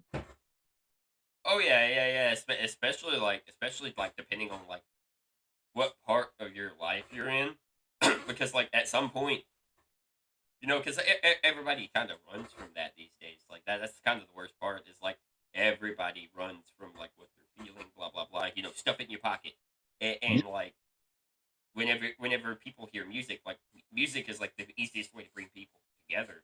Is and it's like dude, literally if you whenever I heard that, it was like I don't want to say life altering, but it was like image altering because it was like, wait a minute, you know what? You might be onto something. I don't like it, but you're onto something here. Like my I life like that. sucks. I like that. I like to induce that feeling of you might be onto something. I don't really like it, but you're onto something. Yeah, like my life sucks, and you're telling me it's my fault. Fuck. Why can't it literally be anything else's fault, please? Yeah. I'll take. Yeah, once you start to check things off the list, like, maybe if I had this, maybe if I had this, maybe if I had this, once you get all the stuff and you're still depressed, it's like, oh yeah, maybe I suck. Maybe, Yeah, man, I do that too. I don't call it a manic frenzy though. I just have to keep going till I can rest. Sometimes that rest point isn't for like 98 hours or so. Jesus, nah. it feels good to the mo- push. It feels good to push it like that sometimes, especially if it's like you have that internal voice telling you, like, do this, finish this, do this, write this, get this out. yeah, yeah. I mean, um, I think that's kind of the reason that like that. I think that's one of the best things about having like the ADHD. Oh, you got you a subscription to YouTube from that. He said he just went and subscribed. Yeah, Thank literally you. like, oh, yeah, there you go, fat. Yeah, like literally with my ADHD, I can't do that, and if I ever catch myself doing that, I'm just like like like kind of like it's like, wait a minute, this is actually important because I cannot stop. Yes. And Yeah. Why is my focus being so needle pointed in on this? It must be a sign. yeah, like my ADHD is literally not pulling me off of this. What the fuck is happening? My ADHD pulls me off of everything. This might actually be interesting. Yeah. That's like I said. That's literally how I fucking got started doing this shit. Is like I think I think I debuted on like September 4th, dude, and I didn't sleep for like 3 fucking days Let's because go. I was like, I need to get everything set up. Everything was still worked to shit because I'm dumb as fuck when it comes to technology. But damn it, I tried. I had topics for days. I didn't know how to use music or anything, play music on my stuff or anything like that. But I was like, dude, if it comes to talking, I can talk. And then I literally talked myself to like I talked so much in that stream that I like made myself hoarse. And then like I got up from streaming. I didn't even make it in my bed. I got up from streaming and I just like my legs were like, bruh, look, it's been 3 days. Oh, we're done. That's when you know you're on the right path to something, though. When you have that voice that tells you, like, just keep going, just keep going, just keep going. Because most stuff I lose interest in so easily. And when I ever get that, like, intuition to drive towards something, I trust my own intuition more than like my own sense of logic and reason now at this point. I've not always been like that, but now it's like if I get that whim that just takes me in a certain direction, I will chase it harder than if I had like concrete proof that this was the truth. I will chase the intuition feeling. And I've had so much more success is a relative term, but I've had so much more success doing that than taking the pragmatic approach that now I'm just literally a feather in the wind. I feel like I just go whichever way the flow takes me. If it says, hey, go play a show, go record a song, that's what I'll do. But at the same time, if it says, hey, take your foot off the gas for a week and just like reset yourself, I will do that too. I won't say, I used to be, I have to do this 7 days a week. I have to stay committed to this. And that is good. But if it's coming from an artificial place of like logic and reason, it's fallible. It's not as concrete as that whisper that comes through the veil from the other side that says, "Hey, finish this. Hey, keep going." That is the only real thing to me at this point. Oh yeah, no, dude, I get that. Literally, like my first my first month streaming, I did a really fucking huge collab. Like 20 fucking people over the course of like 7 days. I streamed for like 86 hours, and I was like, it was one of those things where I was like, dude, I gotta keep going. I gotta keep going. Like, I'm on this grind. Blah blah blah. And And there is a that time was for that. There is a time yeah. for that. Well, it was bad because it was like at the end of it, because it was like a 6 day event. At the end of it, I came to the realization that like I I slept. Like I basically went into a coma for like 14 hours because my body was like, you Time to know, turn it off. I, yeah, And then it was like after that, it was like you come to that gross realization of like, hey, eventually we're going to get there, but like yeah, you see all this streaming shit, from time to time. Let's pump the brakes a little bit. Yeah, yeah, you gotta look after the creature sometimes. Like I feel more of like I'm a mind or a spirit or as something inside of like this meat machine, this fucking biological mech that I'm controlling. And sometimes I forget to look after the biological mech, and I just but it'll remind you with those 14-hour sleeps. It's like, oh yeah, you have to reset, brother. Yeah, your meat computer upstairs is just like, no, motherfucker, we're turning off. We're done. Shut it down. Freaking, it's like that freaking scene from SpongeBob where he's like, throw it all away, throw it all away. What's his name? What's his name? Yeah, it was basically that, dude. I woke up, I felt awful as fuck. I rolled out of bed and I was like, dude, what fucking day is it? Like, I had nothing, dude. Did I, I I burned hibernate? myself out. Yeah, I fucking walk up to my work and they're just like, oh, it's good to see you. How was your vacation? And I'm like, fuck, dude, I don't remember. How was it? I Y'all was tell hoping you me, could tell man. me. Y'all Yeah, weren't in the exactly. stream. Y'all weren't in the stream. What the fuck, Kate? Dude, Hey, would you be scared to have a big audience? no, I don't think so. I played a music festival in September. I played Valley Vibes, in Lafayette, Georgia. There was probably 300 people there, and I felt, and this is as an anxiety-ridden person. I did it completely sober, no nerves, never got nervous. There were some technical difficulties at the beginning of the set. I didn't feel any nerves at all. It was so surprising to me because the anticipation leading up to the event, the month before the show, it was anguish. The day before, anguish, and then the day of, it was just like I've prepared for this so much. Everything is like automatic. I know all my lyrics. I know the timings. I know what to do. I just had no nerves. It was pretty easy. I do Yeah, I think the nervousness that I experience is all self-inflicted. Like it's all, and maybe that's everybody, but the people I'm talking to, the amount of people I'm talking to, that never really plays a multiplying factor in the algorithm of how nervous I'm going to be. Yeah, yeah, yeah. It's one of those things that like, you're not nervous of all the people. You're nervous of like what's going on inside of you and what you That's can control. Yeah, I solved that problem through preparation, really. On somewhere where I know that it's like I have an expected thing of me. These people are going to be, they're relying on me for entertainment. And it may not be fleshed out that way to them, but if you pay $50 for a festival ticket, you're paying to be entertained. And so I put the preparation in to be an entertaining individual in that flash of time. And yeah, it really wasn't that bad. I really enjoyed it a lot.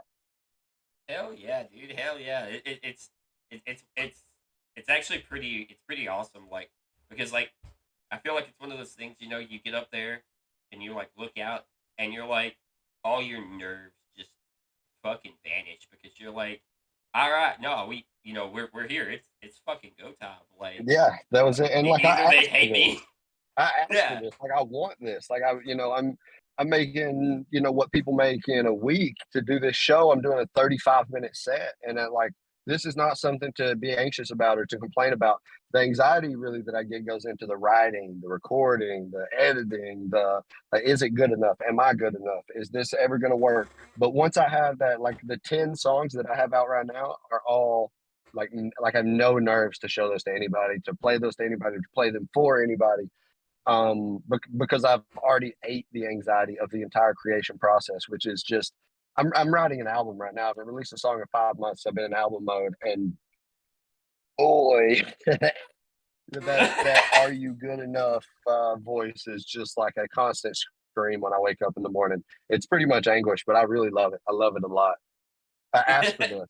I asked for this. I wanted this. I knew this would be the route, and I took it anyway. Hell yeah, dude. Yeah, no, I feel that. I feel that. I think that's a healthy way to look at it too. Is like it's just like you know nobody else can control this shit. This is me, bro. Like, Yeah, and that's the security you get from a 9 to 5 is like you never have to feel that way. You know, if you go to your job, $684 is coming on Thursday night. You know it's going to be there. And to mm, do something like with content creation, with YouTube, with Twitch, with music, it's not even like the work input equals the output. It's you have to not only put in work, but put in good and feel like efficient, entertaining work to get the output. So it's like there's a whole different formula and unsureness of the other side when you're a creator. There's an unsureness of the outcome as to when you're a producer, not of music, but like a in a factory or something. You do have a security net of that X amount of dollars is hitting on Thursday night, and yeah. and you don't have that in this world. No, and I feel like that's kind of what like one of those things that like kind of causes everybody to like crash and burn is because they're like, I'm not getting the return quality that I'm putting into this, and it's like, well, I mean, you're not gonna like you're It gonna will have take a to, very long time, very competitive. yeah, yeah, And the like people who are ahead of you have paid their dues. There's a myth that people with streaming or with music get lucky. Luck is created by your own work ethic. Luck, there is luck. There's pure luck. I got played on Theo Vaughn's podcast with Theo Vaughn, Crystal Leah, Brendan Shaw. They played my music on there. That was kind of luck, but I created that luck because I created that song. I made good music. I befriended the people who had sent the music into them. So while it was viewed by people as luck, it was luck that I created myself. yeah, yeah, it's kind of like it's one of those things where it's like, yeah, you know, you got lucky in the sense of like meeting the person, but everything after meeting the person, that's all you. And before, Like, you put yourself in positions to meet people who can put you on or to better your career. Like even this interview that I've done with you, there are people now that are seeing my music, hearing my music that have never heard it before. And it's just this is lucky, but also, we have known each other for X amount of years and never had any kind of like negative run-ins with one another. So you were kind enough to invite me onto your stream. yeah, Lucky, exactly. lucky, but luck created by not being a piece of shit. That's the best kind of look, bro. Hey, yo, what the fuck is that Putin on your left bicep? This is actually I have a whole sleeve of like my favorite philosophers and thinkers in the world. This is Nikola Tesla, Carl Jung here. I have Friedrich Nietzsche in here, who's my favorite author. I have Nico Machiavelli back here. I have Ferdinand Magellan right here. Let's see, there's one I'm forgetting. And then over here I have Mac Miller right on the wrist here. Let's see if I can get that in there. Get a good view of that. Mac Miller on the wrist. And then I have some more musicians over here. I have Hank Williams Sr., who was a big influence into my music. And then I have Big L. He was a New York rapper in the 90s. He got shot and killed over his brother's beef. Got a nice little portrait collection going on here. Shout out Cody Lambert. That dude is the goat with the black and white. Oh, and then Otto von Bismarck. That's that's probably my favorite tat that I have. The quality of this is just like impeccable. Dude. I like that. I like that. Hell yeah. Fuck yeah, dude. Yeah, no, dude. Like, I didn't realize that you had so many people on your arms, bro. Yeah, Like, I don't be posting my tattoos on social media for some reason. I'm not really sure why I don't do it. But oh, and then John Locke. I forgot to say about John Locke. I don't be posting my tattoos. Cody just be hitting me up. He's been my boy forever, so he'll just hit me up like, "Hey, do you want tatted for free today?" And I'll say, "Yeah, why would I not want that?" And then I will go. free tap he's session. Like, why the fuck not, bro? Yeah, he's done all these for free. I paid for the one on the forearm, but that's because we entered it into the what do you call it? Georgia Black and White Portrait Contest for the best tattooer in Georgia. Hmm. So, and he has won that like 2 years in a row. He's nasty with it. Yeah, dude. Shit. I actually like I seen that he was like doing tattoos and stuff, and then I tried to hit him up one day, and he was like, I think it was too far for me to drive or something at the time, and He's booked like, 3 months in advance too. It's very yeah, and hard then to there get was in with him. that too. Yeah, it was. There was that as well. Like, dude, because that's originally who I was gonna like go to for the OG, and then I actually wound up going somewhere that was more local because it was like, yeah, I can get you in there today. Like, I bet. Hell yeah, let's run that. Hey, Fucking well, brother, I'm about to have to get off here and call and tuck my kid into bed. hell yeah, Um, bro. and it's about that time. I cannot express the gratitude towards you that I really feel for bringing me on here, exposing me to some new viewers. To anybody that is watching, Eat the Freak on Spotify, Apple Music, SoundCloud, YouTube, anywhere that music can be streamed, basically, you can find me. TikTok. I'll be doing some TikToks, some kind of funnier TikToks, not so much music on TikTok, mostly just being a goofy bitch on TikTok. That's the best way to be on TikTok, bro. But all right, man, we'll catch you around. Let's see. Have a good day, Eek. It was cool as fuck to have you. Have a great night, fam. Yes, sir. You do the same. Thank you so much. Yeah, no problem, bro. See you. See ya. Oh man, guys. All right. So what do we think about Eat the Freak, guys?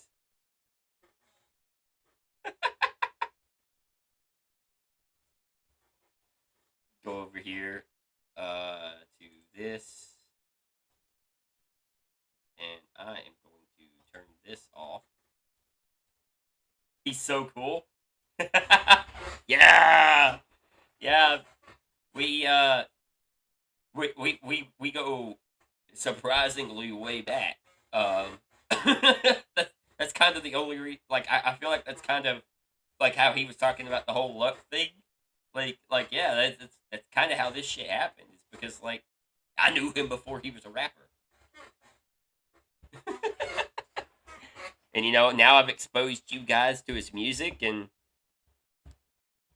like it feels good to watch it feels good to watch people that you grew up with be successful.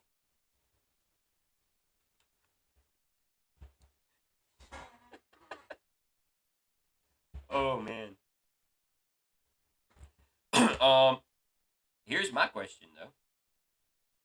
Who wants to hear his music? It's fun to see that, to be honest. Hell yeah, it is. And it also gives you a good place to go. I do. I bet. So I was talking a lot. I was talking about questions a lot, right? Because that's my favorite song by him. So what I'm gonna do is I'm just gonna play questions. How's the sound quality, guys? Here, I'll turn it up a little bit.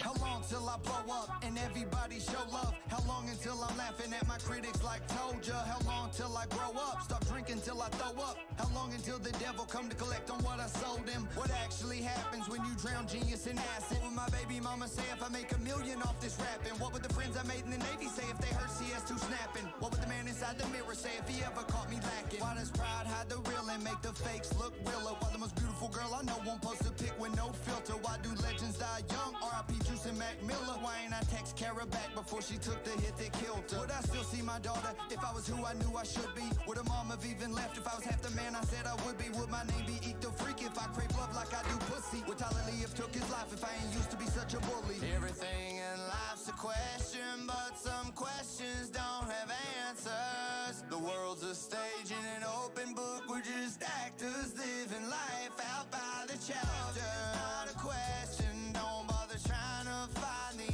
answers. When you tell your story, is it a tragedy or the times that you were First one was just a quick list of questions to keep me up at night. I've been searching for the answers till I got sunken eyes and my stomach tight. As a youngin', I always felt like I never could do nothing right. The voices in my head was getting louder than construction sites. Started getting drunk and high. 17, I'm on the acid tabs. Introduced me to the universe. Done too much and lost the passage back. Now my life's about as action-packed as Uber in Afghanistan. I found questions you can't answer, better than answers you can't question back. That's when I start to realize my school books had been filled with lies. History is synthesized, so resistance can be minimized. Prop tyrants up as saviors while the real heroes get vilified. To learn who's in control, identify who you can't criticize. The answers to my my questions to kids in right fields, I can't catch them. But I've always been a dreamer, maybe that's why I get slept on. And just one last suggestion, of my perfection still under question. Here's 30 perfect bars you motherfuckers should reflect on. Everything in life's a question, but some questions don't have answers. The world's a stage in an open book, we're just actors living life out by the chapter. Not a question, don't bother trying to find the answers. When you tell your story, is it a tragedy or the times that you were dancing?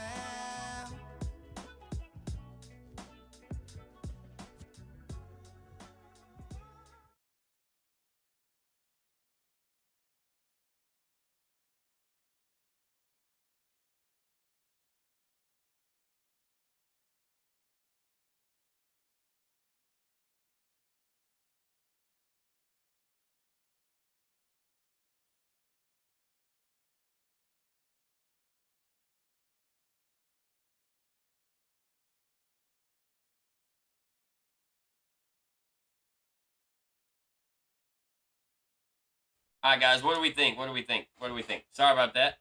I forgot that I muted my mic. Can't hear you? Nah, I fixed it. I remembered.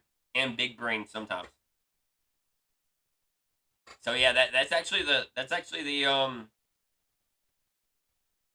I liked it. Yeah.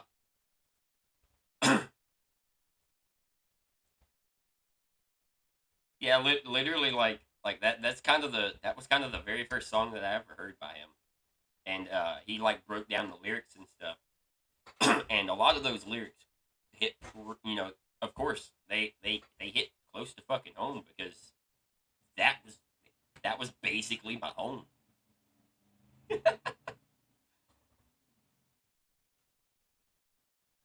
I like it. Yeah, Jim. Thank you. Also, thank you guys for hanging out and all the support and stuff, guys. I appreciate it.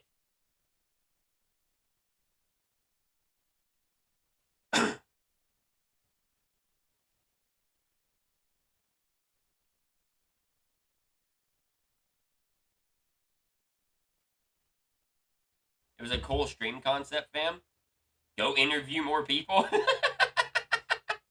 Hey, I'm just saying, if you guys got anybody that wants a little bit of extra a little bit of an extra shout out in your communities or anything, you know, this is a collab channel, right? Like, and I have interest in everything. You guys know that I'm interested in music and stuff, so wait, Gloom? Just a second, just a second, just a second.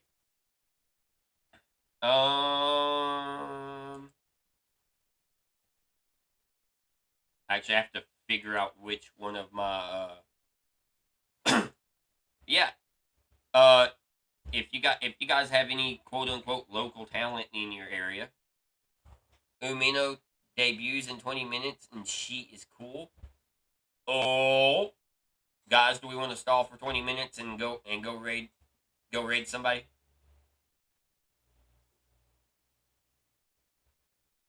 But yeah. Like, I kind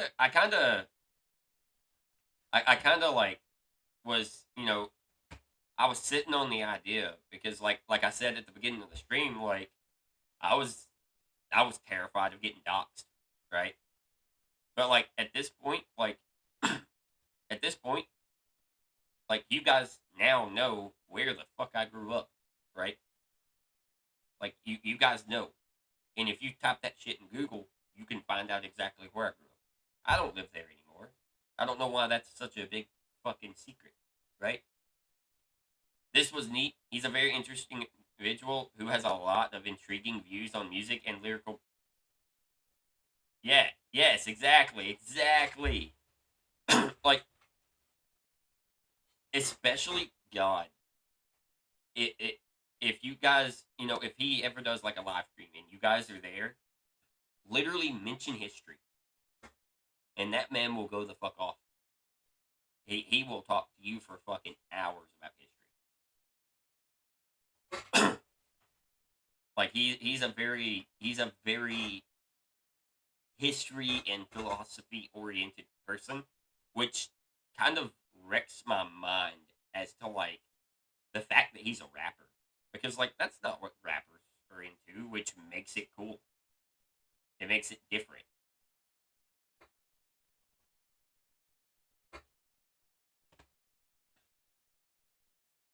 Let's see.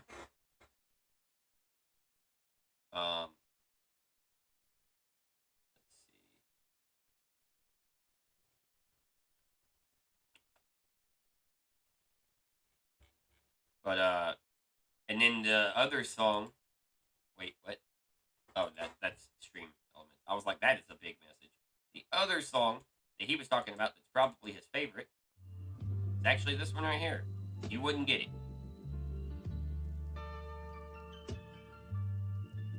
I'm not gonna mute myself. You wouldn't get the way I live, 'cause I get lost in oblivion. It's not the way that I want to live, but sometimes it's all that makes me want to live. You wouldn't get the way I live, 'cause I get lost in oblivion. It's not the way that I want to live, but sometimes it's all that makes me want to live. Staying humble like the only thing I never done flawlessly, but you try having this photographic memory modestly. They say truth will set you free, I'm putting honesty behind bars. Ironically, as epic poems, fuck it, this my odyssey. Everybody dies, but not everybody lives. I wonder if God would say Molly was just one of his gifts. Maybe there were acid tablets trapped inside of Adam's apple, then Eden collapsed when Eve ate it and saw through the razzle dazzle. So fuck it, if I die, pour a motherfucking 40 out, 'cause knowing my own limit was a sense that I was born without. 'Cause I did every fucking thing that anybody warned me about. It's glorious, a philosopher victorious in his war without. What you want me to say? Sometimes accidents happen, but if I die today, I had a blast abusing all of my bad habits. Just don't hold nothing back when it's your chance to figure out another 1,000 bars, you probably still wouldn't get it. You wouldn't get the way I live, 'cause I get lost in oblivion. It's not the way that I want to live, but sometimes it's all that makes me want to live. You wouldn't get the way I live, 'cause I get lost in oblivion. It's not the way that I want to live, but sometimes it's all that makes me want to live. Sometimes I be feeling stressed out and I'm fed up. Other times I feel blessed, 'cause everybody telling me that I'm next up. And then I start to think about it, what if I do make it? And I'm chilling, living lavish with bitches in my pool naked. Would I look back and be happy at the path taken? Elated, or maybe when I smile, would I still just have to fake it? It's easy to have an excuse when you empty and broke, but what if my pot of gold don't fill in them holes? What if I'm the source of my problems and the picture gets clearer, and the only person left to blame's the man in the mirror? Just consider, what if all the golden glitter gets a little dimmer? If I'm still alone at night, convincing myself that I don't miss her. The image makes my mind ripple, spine shiver. Quick, I gotta find liquor and a couple lines long as the Nile River. A man can get desperate when he knows the truth and can't accept it. I can tell you why I do it, but you probably wouldn't get it. You wouldn't get the way I live, 'cause I get lost in oblivion. It's not the way that I want to live, but sometimes it's all that makes me want to live. You wouldn't get the way I live, 'cause I get lost in oblivion. It's not the way that I want to live, but sometimes it's all that makes me want to live.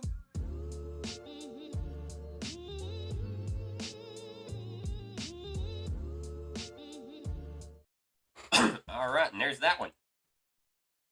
And with my big brain, sort of.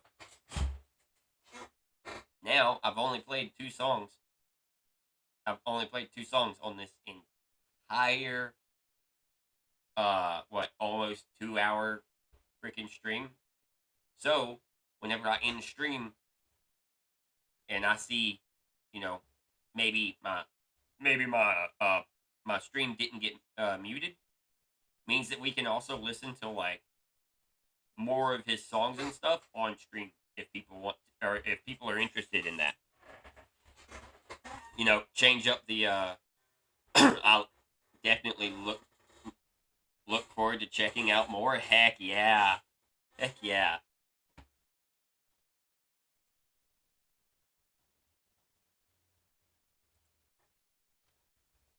That's what we wanted. That's what we wanted.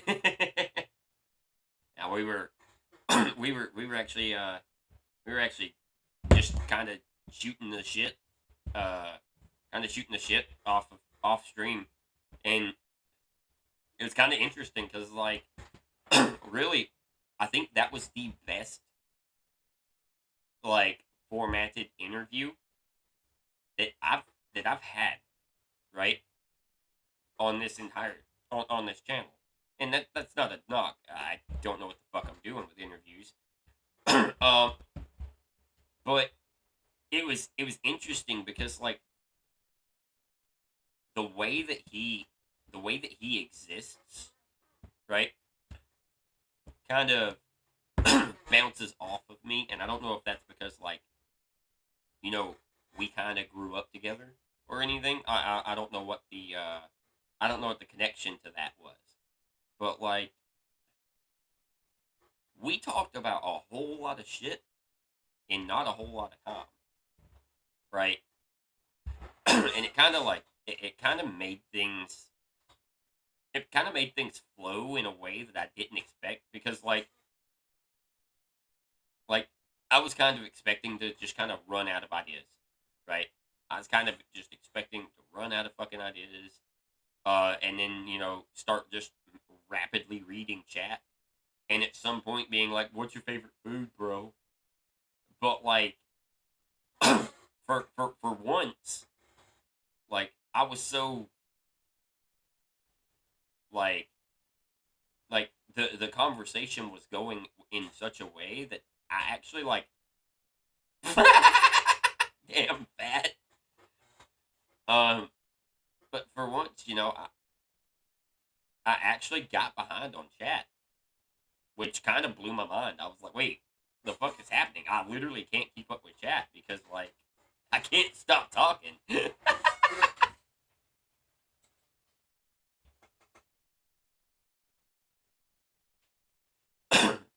But I figure what I'll probably wind up doing is, I'm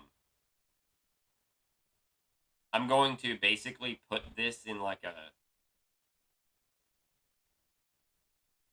I'll probably post this on my VOD channel on YouTube, and then at a later point, or, like, even fucking even immediately afterwards, I'll or, in the next, like, couple weeks, I'll, like, start working on it and try to edit it down and, like, get all of the parts that were just the really good interview, um and really go from there and, like, try to make, like, a YouTube video out of it, and then have, like, have, like,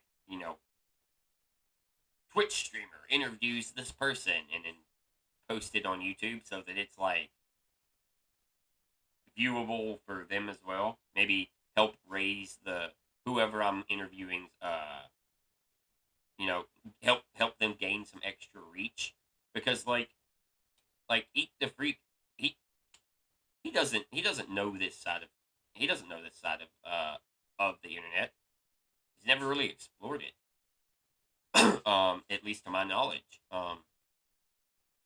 It's not really his thing. Like right now he's obsessed with RuneScape, and we were talking about that before stream, and, like, how RuneScape has kind of, like, been one of his main hobbies during his downtime, for, like, I think he said since, like, August.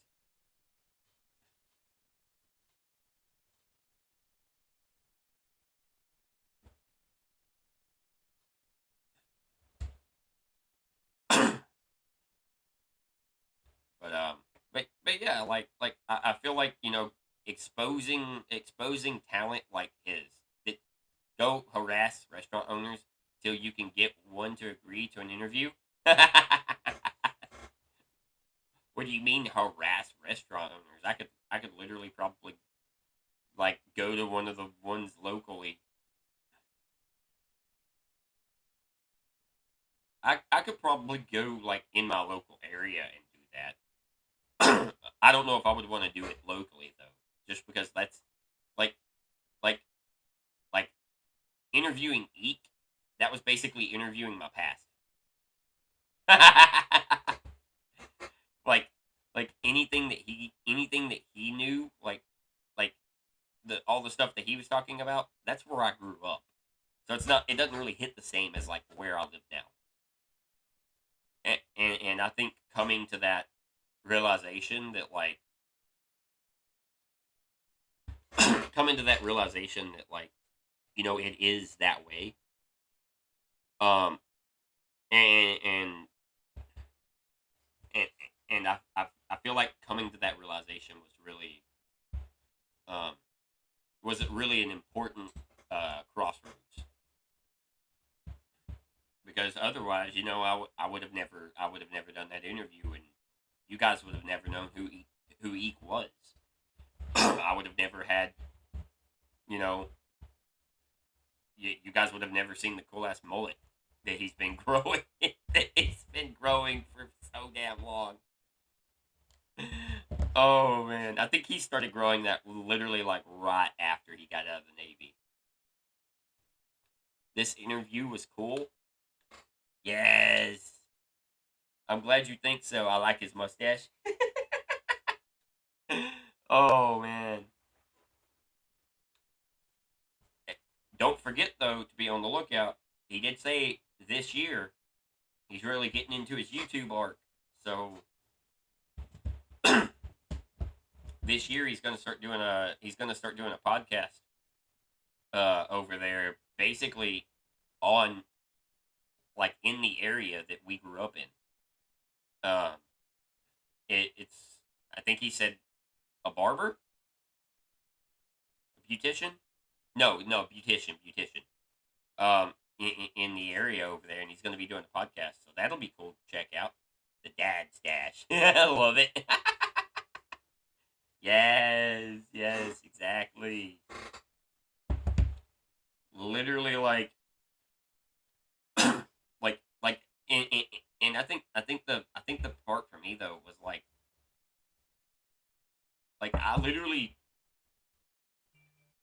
I subbed. Hell yes.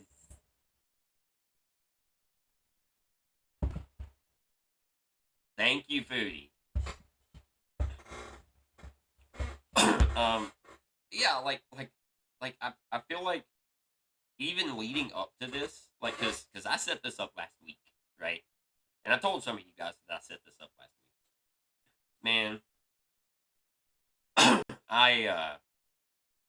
whew, about 2 days ago, the anxiety set in that, like, it's kind of the same anxiety that I had with, like, the boys that I played League with. Where it was like, what if they dox me? Blah, blah, blah, what if they dox like, where I live? Blah, blah, blah, and all of that shit. And then, like, some of them have, like, very, like, have very different views. Yeah. Oh man. um, and like, I think I've finally come to the realization that like, it's one of those things that like, I know it's anxiety, and like he said, like, if I get canceled, that means I'm more popular than I am, and that can be pretty cool in its own right. That can be pretty cool in its own right. Doesn't mean I want to, but I don't think I'm in a quote unquote cancelable spot. You know what I mean? I don't think that there's enough people out in the world that's like watching my every move. I kind of hope that there's none. That would. I'd rather you not. Yeah, no, exactly, Foodie. That ain't what we're about. And I literally don't think that, because he asked me before stream, like, if he had to like adopt some other personality to like, damn it, fat. Um, we still gotta do something with that command. we still gotta do the Kyle fuck you DJ for that command. um did you ever clip that, Foodie? I'll go back and clip that so I can make a command. Alright, bet. But yeah. But it was. Nah, you're okay, Foodie. Shit. Technically, I should have done it. I just also forgot.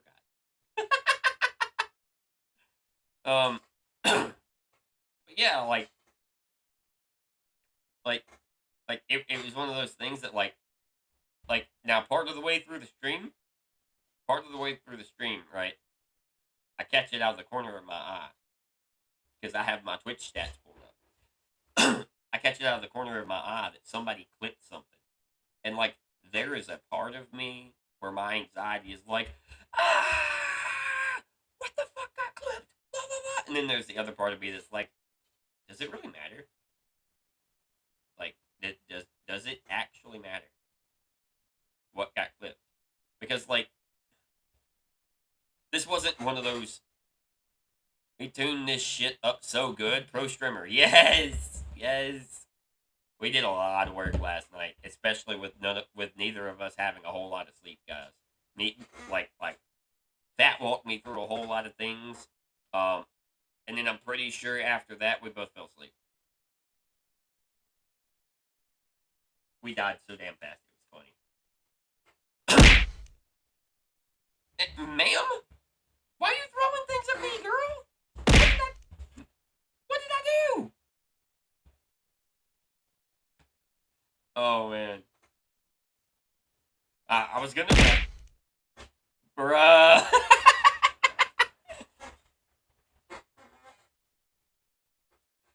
I tried to keep it as a low cost. This was a bad idea because it's gonna be my favorite thing now. Good. You've got fucking 100,000 channel points, and I need you to spend them. If you spend them by throwing 2 things at my face for 250 for the entire stream, I'm okay with that.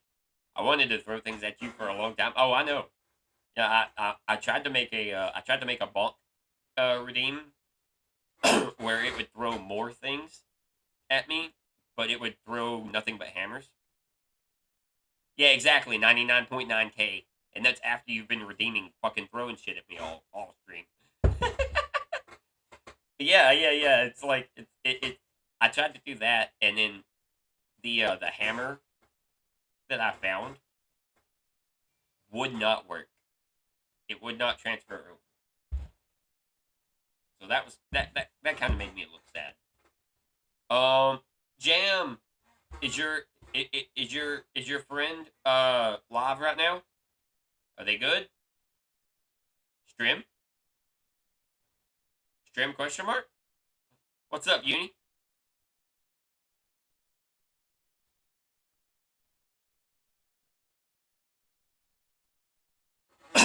Yes, Jams. Yeah, we're waiting on Jam's friend to go jamming. We're waiting on Jam's friend to go jamming. We're waiting on Jam's friend to go live because it's their debut, and then we're gonna go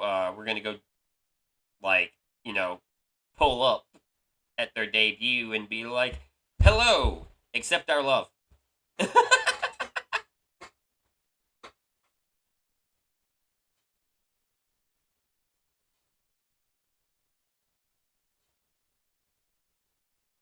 More love, yes.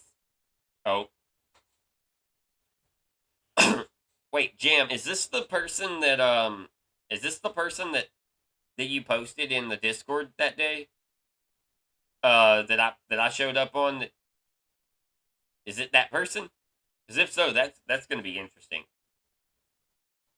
But yeah, we have a bunch of new.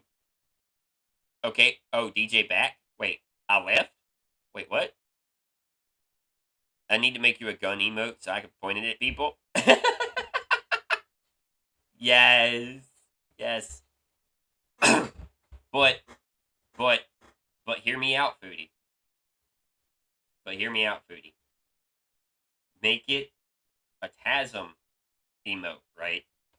Where the gun, right, is just DJ, and like TASM's like holding his like back fins like it's a gun, and just pointing it at people. Yeah. Because all of my emotes have to be a meme. None of them can be serious.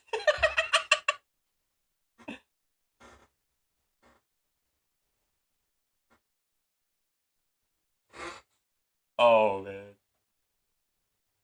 Alright, guys. I am going to turn on some more EakDaFreak real quick. I'm going to BRB.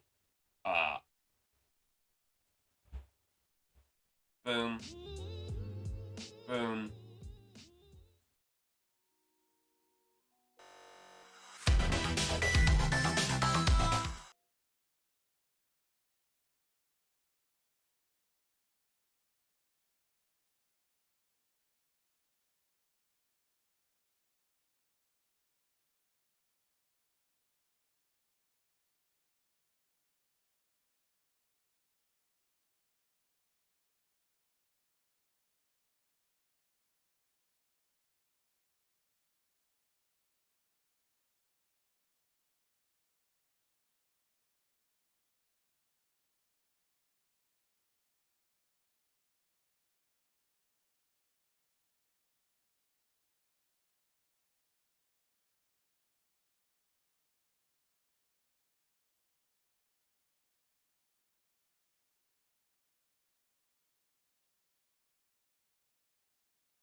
Oh, I turned it up too loud. That BR, I have two memes using that BRB what we made. So cool. Thank you. Also, yeah, I'm back, guys. I realized after I stepped away, I love that artwork. Yes. Yeah, I noticed after I stepped away that I never set up the Spotify on my BRB screen, so you guys were literally just listening to nothing. Kind of sick, which is kind of sad. I'm tired of being broken, hopeless, hoping I get noticed soon. I'm tired of working overtime, cause all the bills is overdue. I'm tired of problems piling up that I ain't got solutions to. I'm tired of always feeling tired, reverting back. Turn music a little down. Can't hear you? Okay. Here, I'll turn it down to like normal levels. How's that? That way we can just have EakDaFreak, you know, spotlighting this whole damn thing. Or do you want me to just pause the music in case it like mutes this whole section? You turned it off? Oh no, I didn't.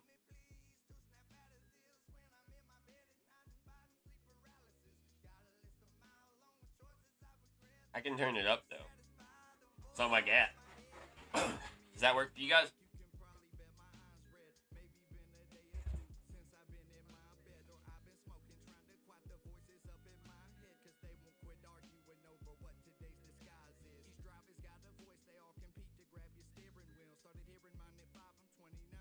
That's good.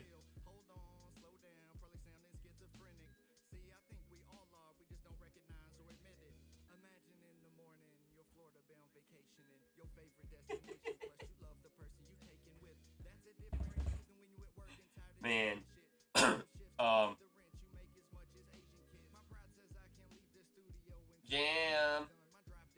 Jam.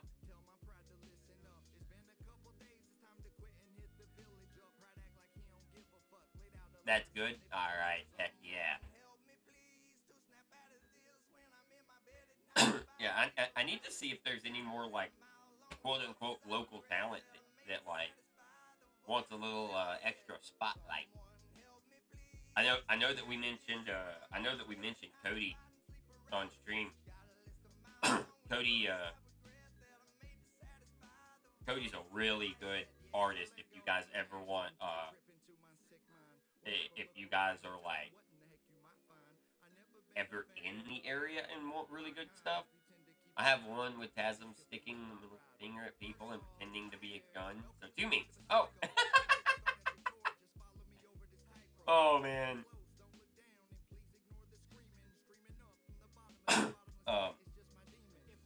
Yeah, like anybody that lives a little closer or wants to make a trip for some really good tattage, definitely check out Cody. That's some local talent that I would technically be able to interview. I mean I guess I could just interview him and show off his art. I could do that. That could be cool if I could ever catch him. Like we said, he's booked up 3 months. But that could be an interesting. That could be an interesting thing.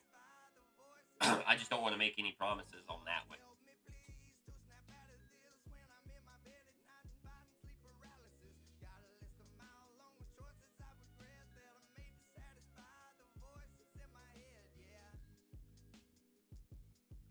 Oh, you know what? That's right. I just saw your message, Rudy. Yeah, I just saw your message. That could be interesting. That would definitely be a lot less. I think that would be a lot less hands off for me though. Just based on what you said. But yeah, I could do some stuff like that.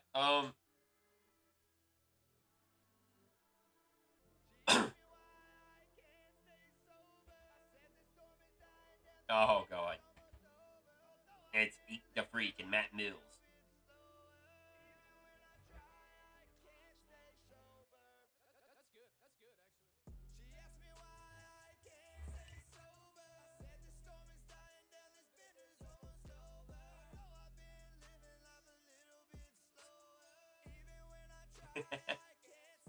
Man. Wait, why is it throwing stuff at me? What the fuck? And low? Why'd you do that? Oh, you know what? Why is it doing that? Because it's not telling me why it's doing that. It makes me think it's broken or something.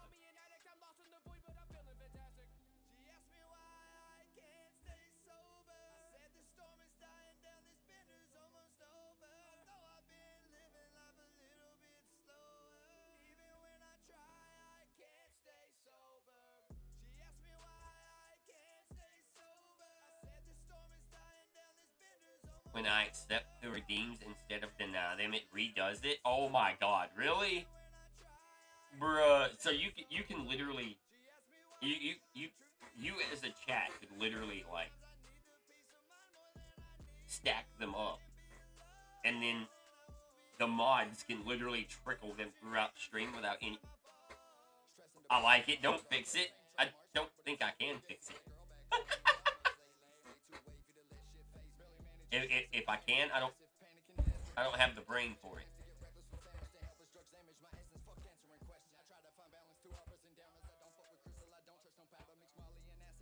Oh, just a second. Let me come over here.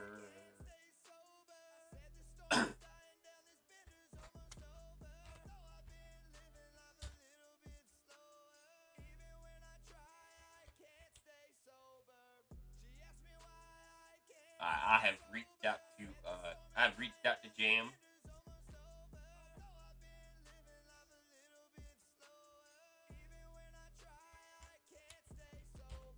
They go what? They go liver. Jesus. Okay. Yep. That tells you I can't spell for nothing.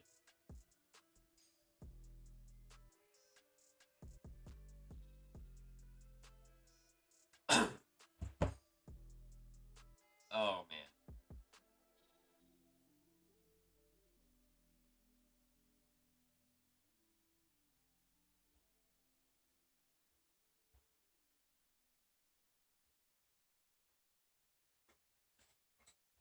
gremlin? What did I do this time?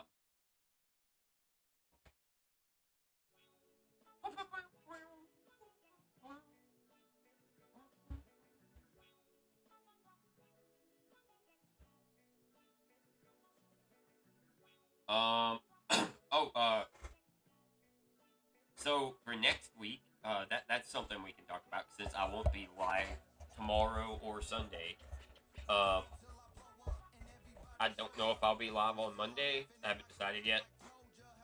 Next week we got a bunch of new games to play. Right.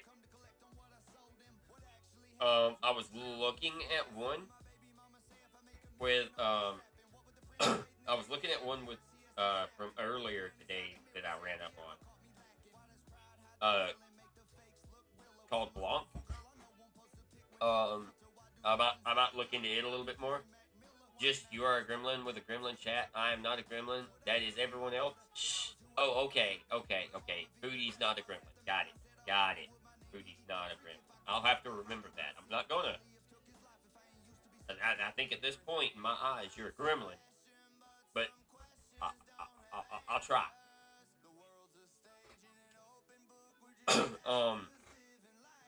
But so there's a game called Blanc that I thought looked pretty interesting earlier. I'll look into it more. Maybe we'll play it next week. Outside of that, next week, guys, maybe on Monday, cough, cough, wink, wink, hint, hint, we might play some Monster Hunter Rise.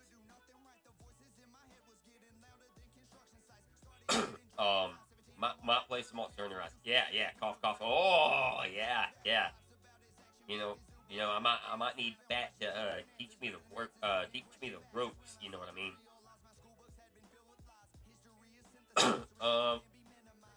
Aside from that, I was looking at a game, for about the past week and a half, I think, called High Rush, and then I saw Fauna play it, like yesterday. Yeah, yesterday I saw Fauna play High Rush, and I really want to play that game. So we'll most likely be playing it next week as well. On top of course, the Wednesday fishing planning. So yeah, busy week next week. Busy week.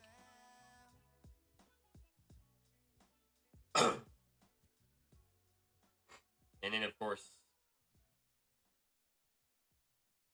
yes, fish. Yes, fishing podcast.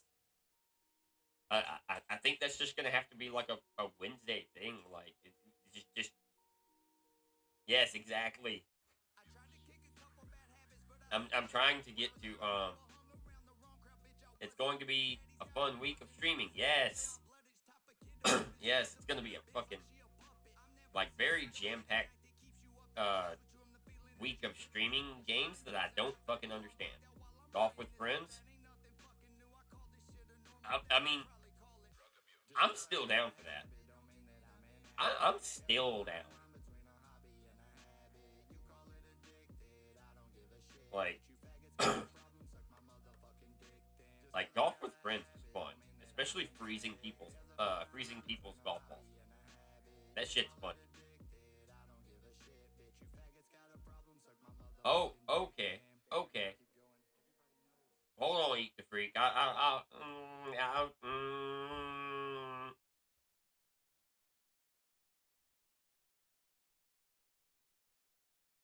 I heard that. Same. I want to play. we might have to remember to not put that one on the playlist if we play him on stream. Yeah, oh my god. Because I was talking, woman.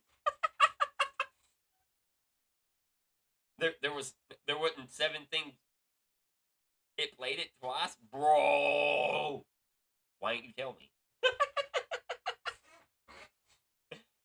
Oh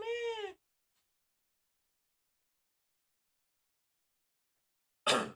Yeah. We could potentially set that up next week.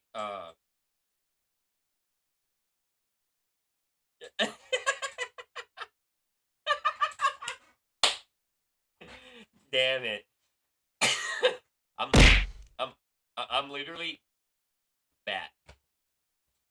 I'm gonna make that into a redeem on stream.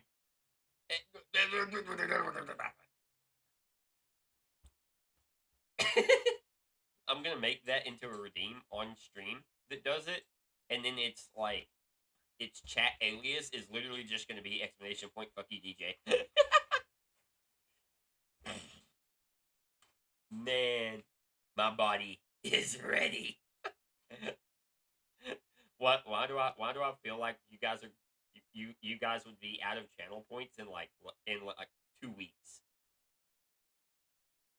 Like literally, guys, literally. If I set that as a channel point redeem for like 500 points, 500 points, you guys would go broke in like a week.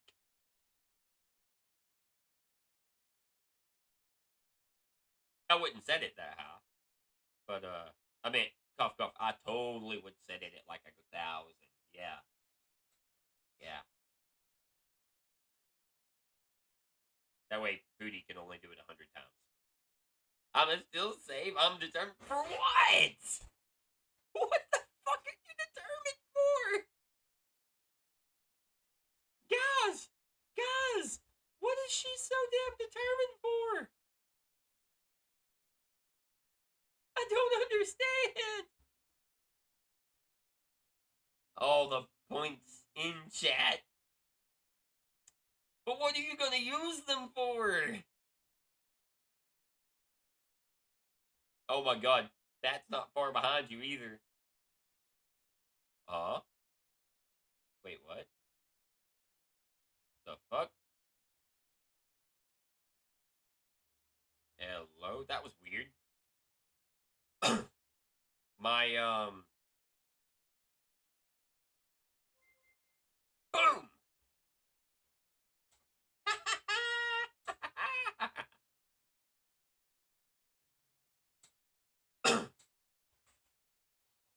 Yeah, no problem, Foodie. It's hard to mod whenever you're in the middle of ads. Feel like I had more. You might have had more. I don't know what you spent them on because you like never spend points. You or Foodie, really.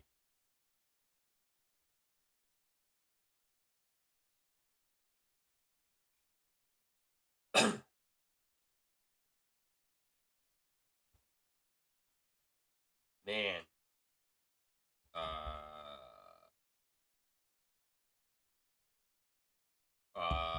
Jam. What did they call? You know what? We're gonna do this the hard way.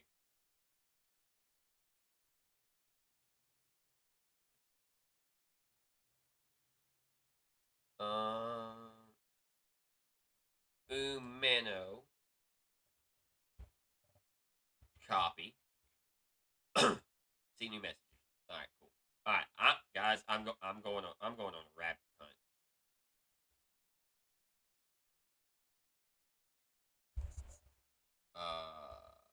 Wait. No, I need to go to Twitch and type in. Boom. Is it because you be asking me something and I just be like, have you seen this new phone in 2023? No, and I don't want to.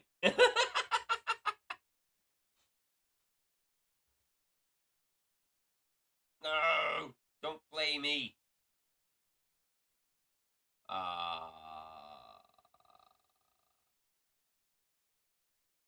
Alright, so I'm looking. Ads suck.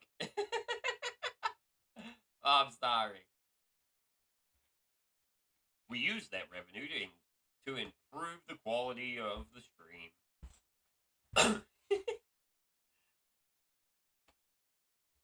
Man.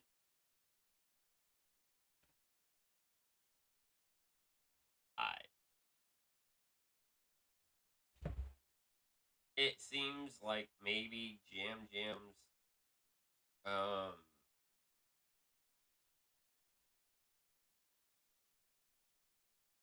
because I looked up Umeno.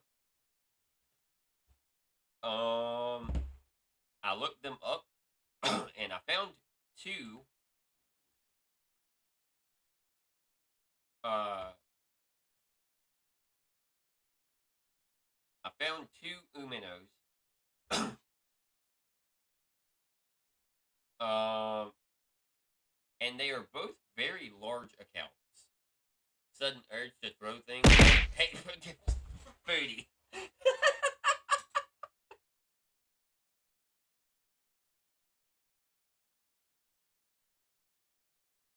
Why did you summon? Why did you summon people to throw shit at me in chat? What did I do to you? Also, I tried to keep it to like just two because I'm kind of afraid to increase it.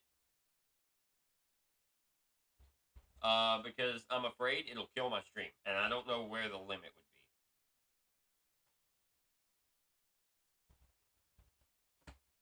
But I guess I could technically do this. Nobody redeem it real quick. And then I could come over here and do this. Click here.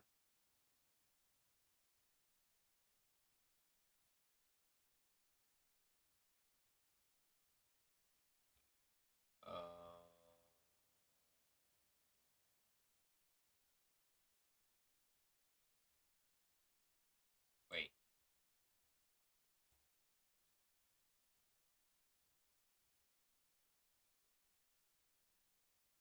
Why is it? Oh, that's weird. Trigger options. Let's try and see what kind of damage this can do to it.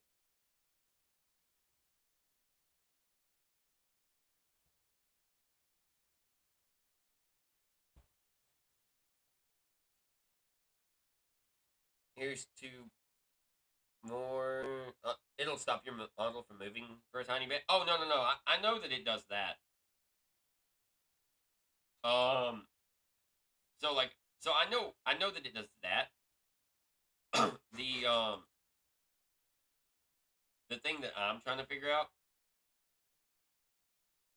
is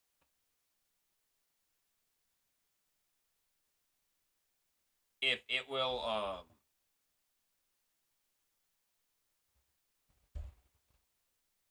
if whenever I do that, if it puts too much of a strain on my stream, it could potentially crash my stream.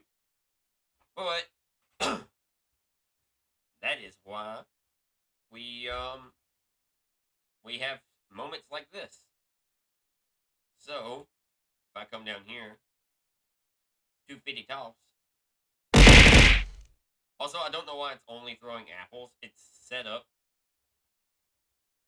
to throw a lot more.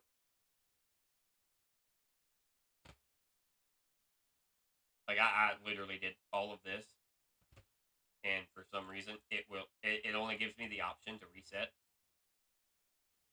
But this is the only one that's highlighted, which is kind of annoying.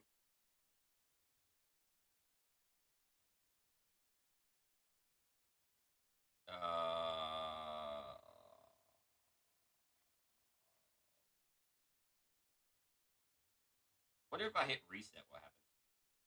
Ah ha ha! I turned them all back on. Okay, cool. Alright. There we go. Now it throws more than just apples at me. Have fun with that, guys. Oh, you're using the bears? Yes. Yes, Mazoy. Also, welcome back, Mazoy. That's a fun one. Yeah. Uh-oh. Wait, did it break? Wait, hold on. Why did it not trigger? In LOL. Why did you not trigger? Hello? Okay, so that still works. Wait. Hold on.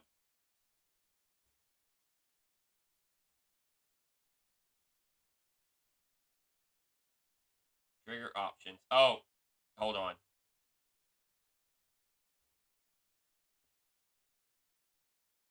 It, like, actually reset everything. This is always a touch and go kind of thing for... Oh, okay. I got you.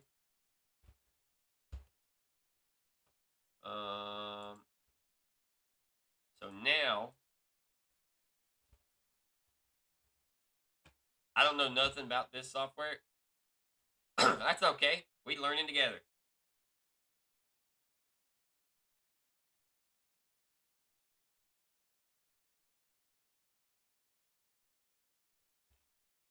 Yep. Okay, hold on.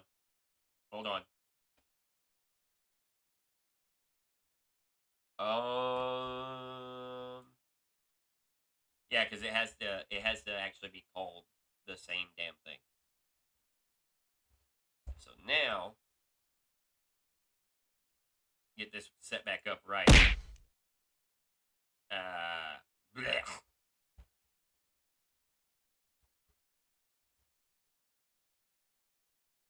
Wait, it reset everything? Is that what it said? It did.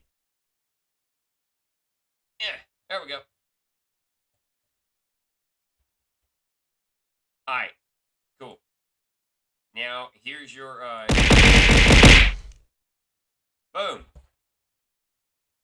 Yes, there we go. We figured it out, and then I will kill that.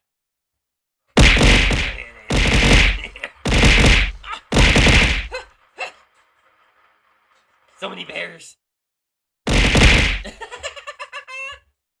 Should probably lower the volume a little. Alright, boom. How's that?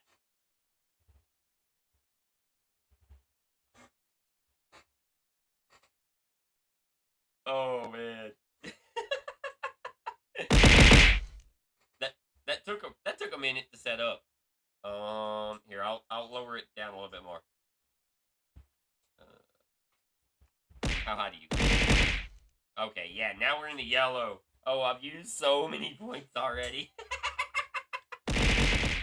Oh man. And Foodie's having a field day over there, fucking accepting your guys' routines so that it keeps doing it. But now I know. Now I know that at least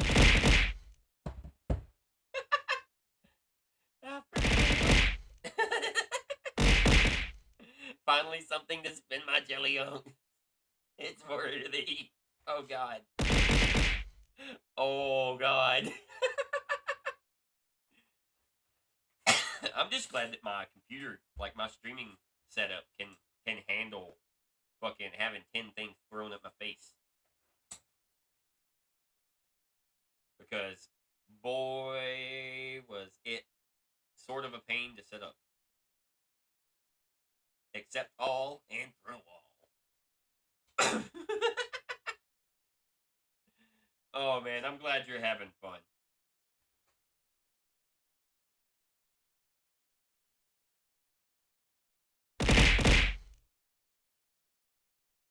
Alright guys, alright, so oh,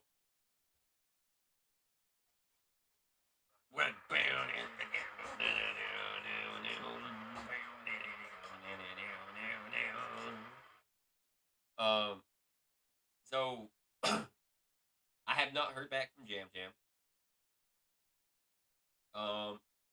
So my question is, do we want to continue to wait, or do we want to raid out and go raid somebody else? Like, what are you guys thinking? What's the group consensus here, guys?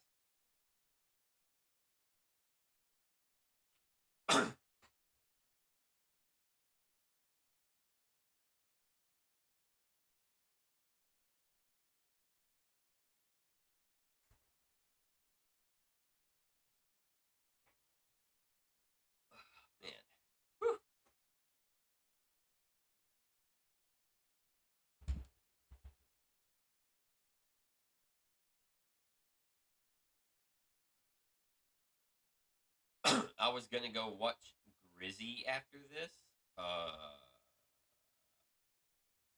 Raid him. I don't know who Grizzy is.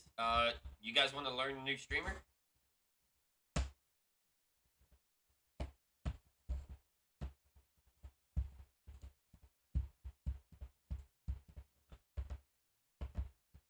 A Slurpuff, guys. Who wants a Slurpuff? Ooh, ooh. And he's streaming with Nyan. They're playing Guilty. No, they're not playing Guilty Gear. They're playing the fuck is the name of that game?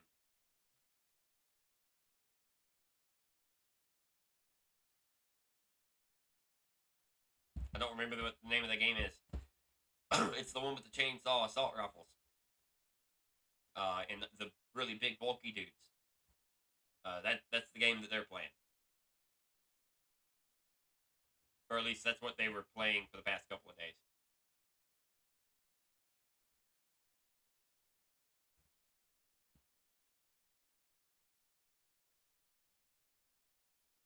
I guess technically I could have just looked it up.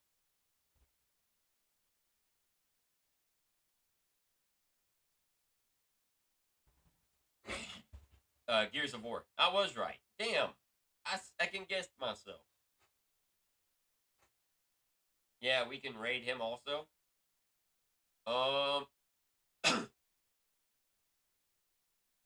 Yeah, looks like we got a lot of good options today because it's Friday.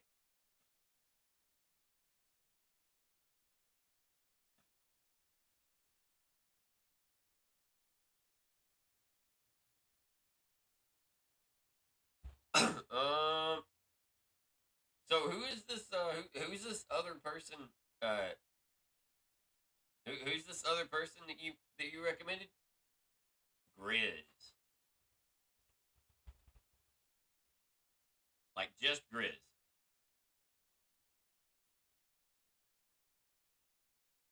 Grizzy. Okay.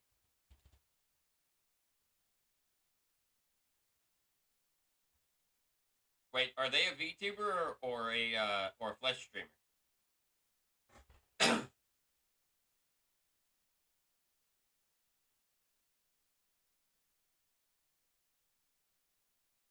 Flesh? Okay, okay, so I did pull up the right one. Alright, guys. We wanna...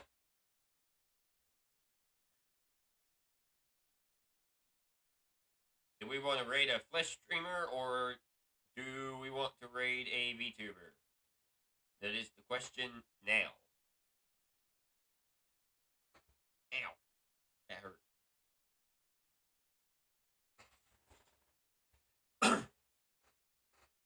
Because honestly, I'm down for either one.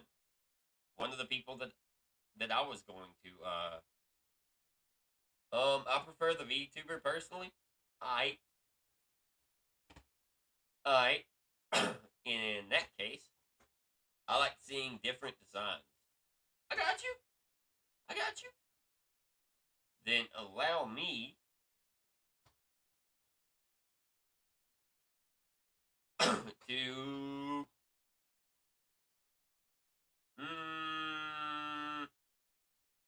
Well, see, here's what I'm thinking.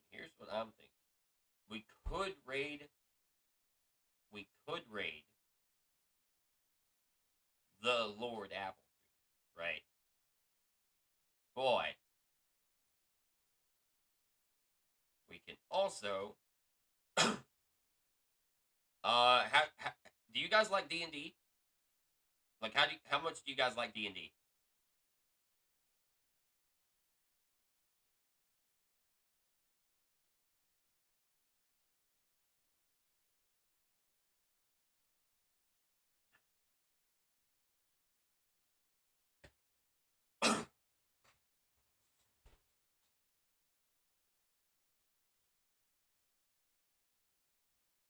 Well, I guess technically today it is. I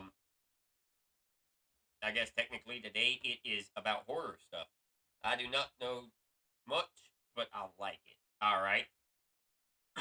then did anybody watch the whenever V's Jojo played D&D? Did anybody watch that? It was super interesting, super cool. Come to find out, Connor was really good at D&D. Well, so their dungeon master for that session, right, was Nightmare Nexus, and I just so happened to follow and enjoy their content, and they have a really cool model. So we're gonna raid Nightmare Nexus.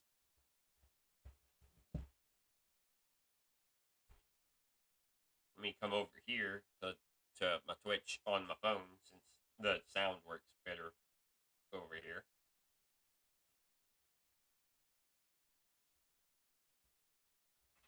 Okay, heck yeah. Alright, guys, I'm going to hit the enter button. Thank you so much for stopping by. Thank you for all the support. I appreciate you all. Here's the raid message, by the way. Raid 1. Wait, is that not the message? Oh, it's just raid. And raid 2. Okay, I put raid 1. Thank you, Fat. Appreciate it.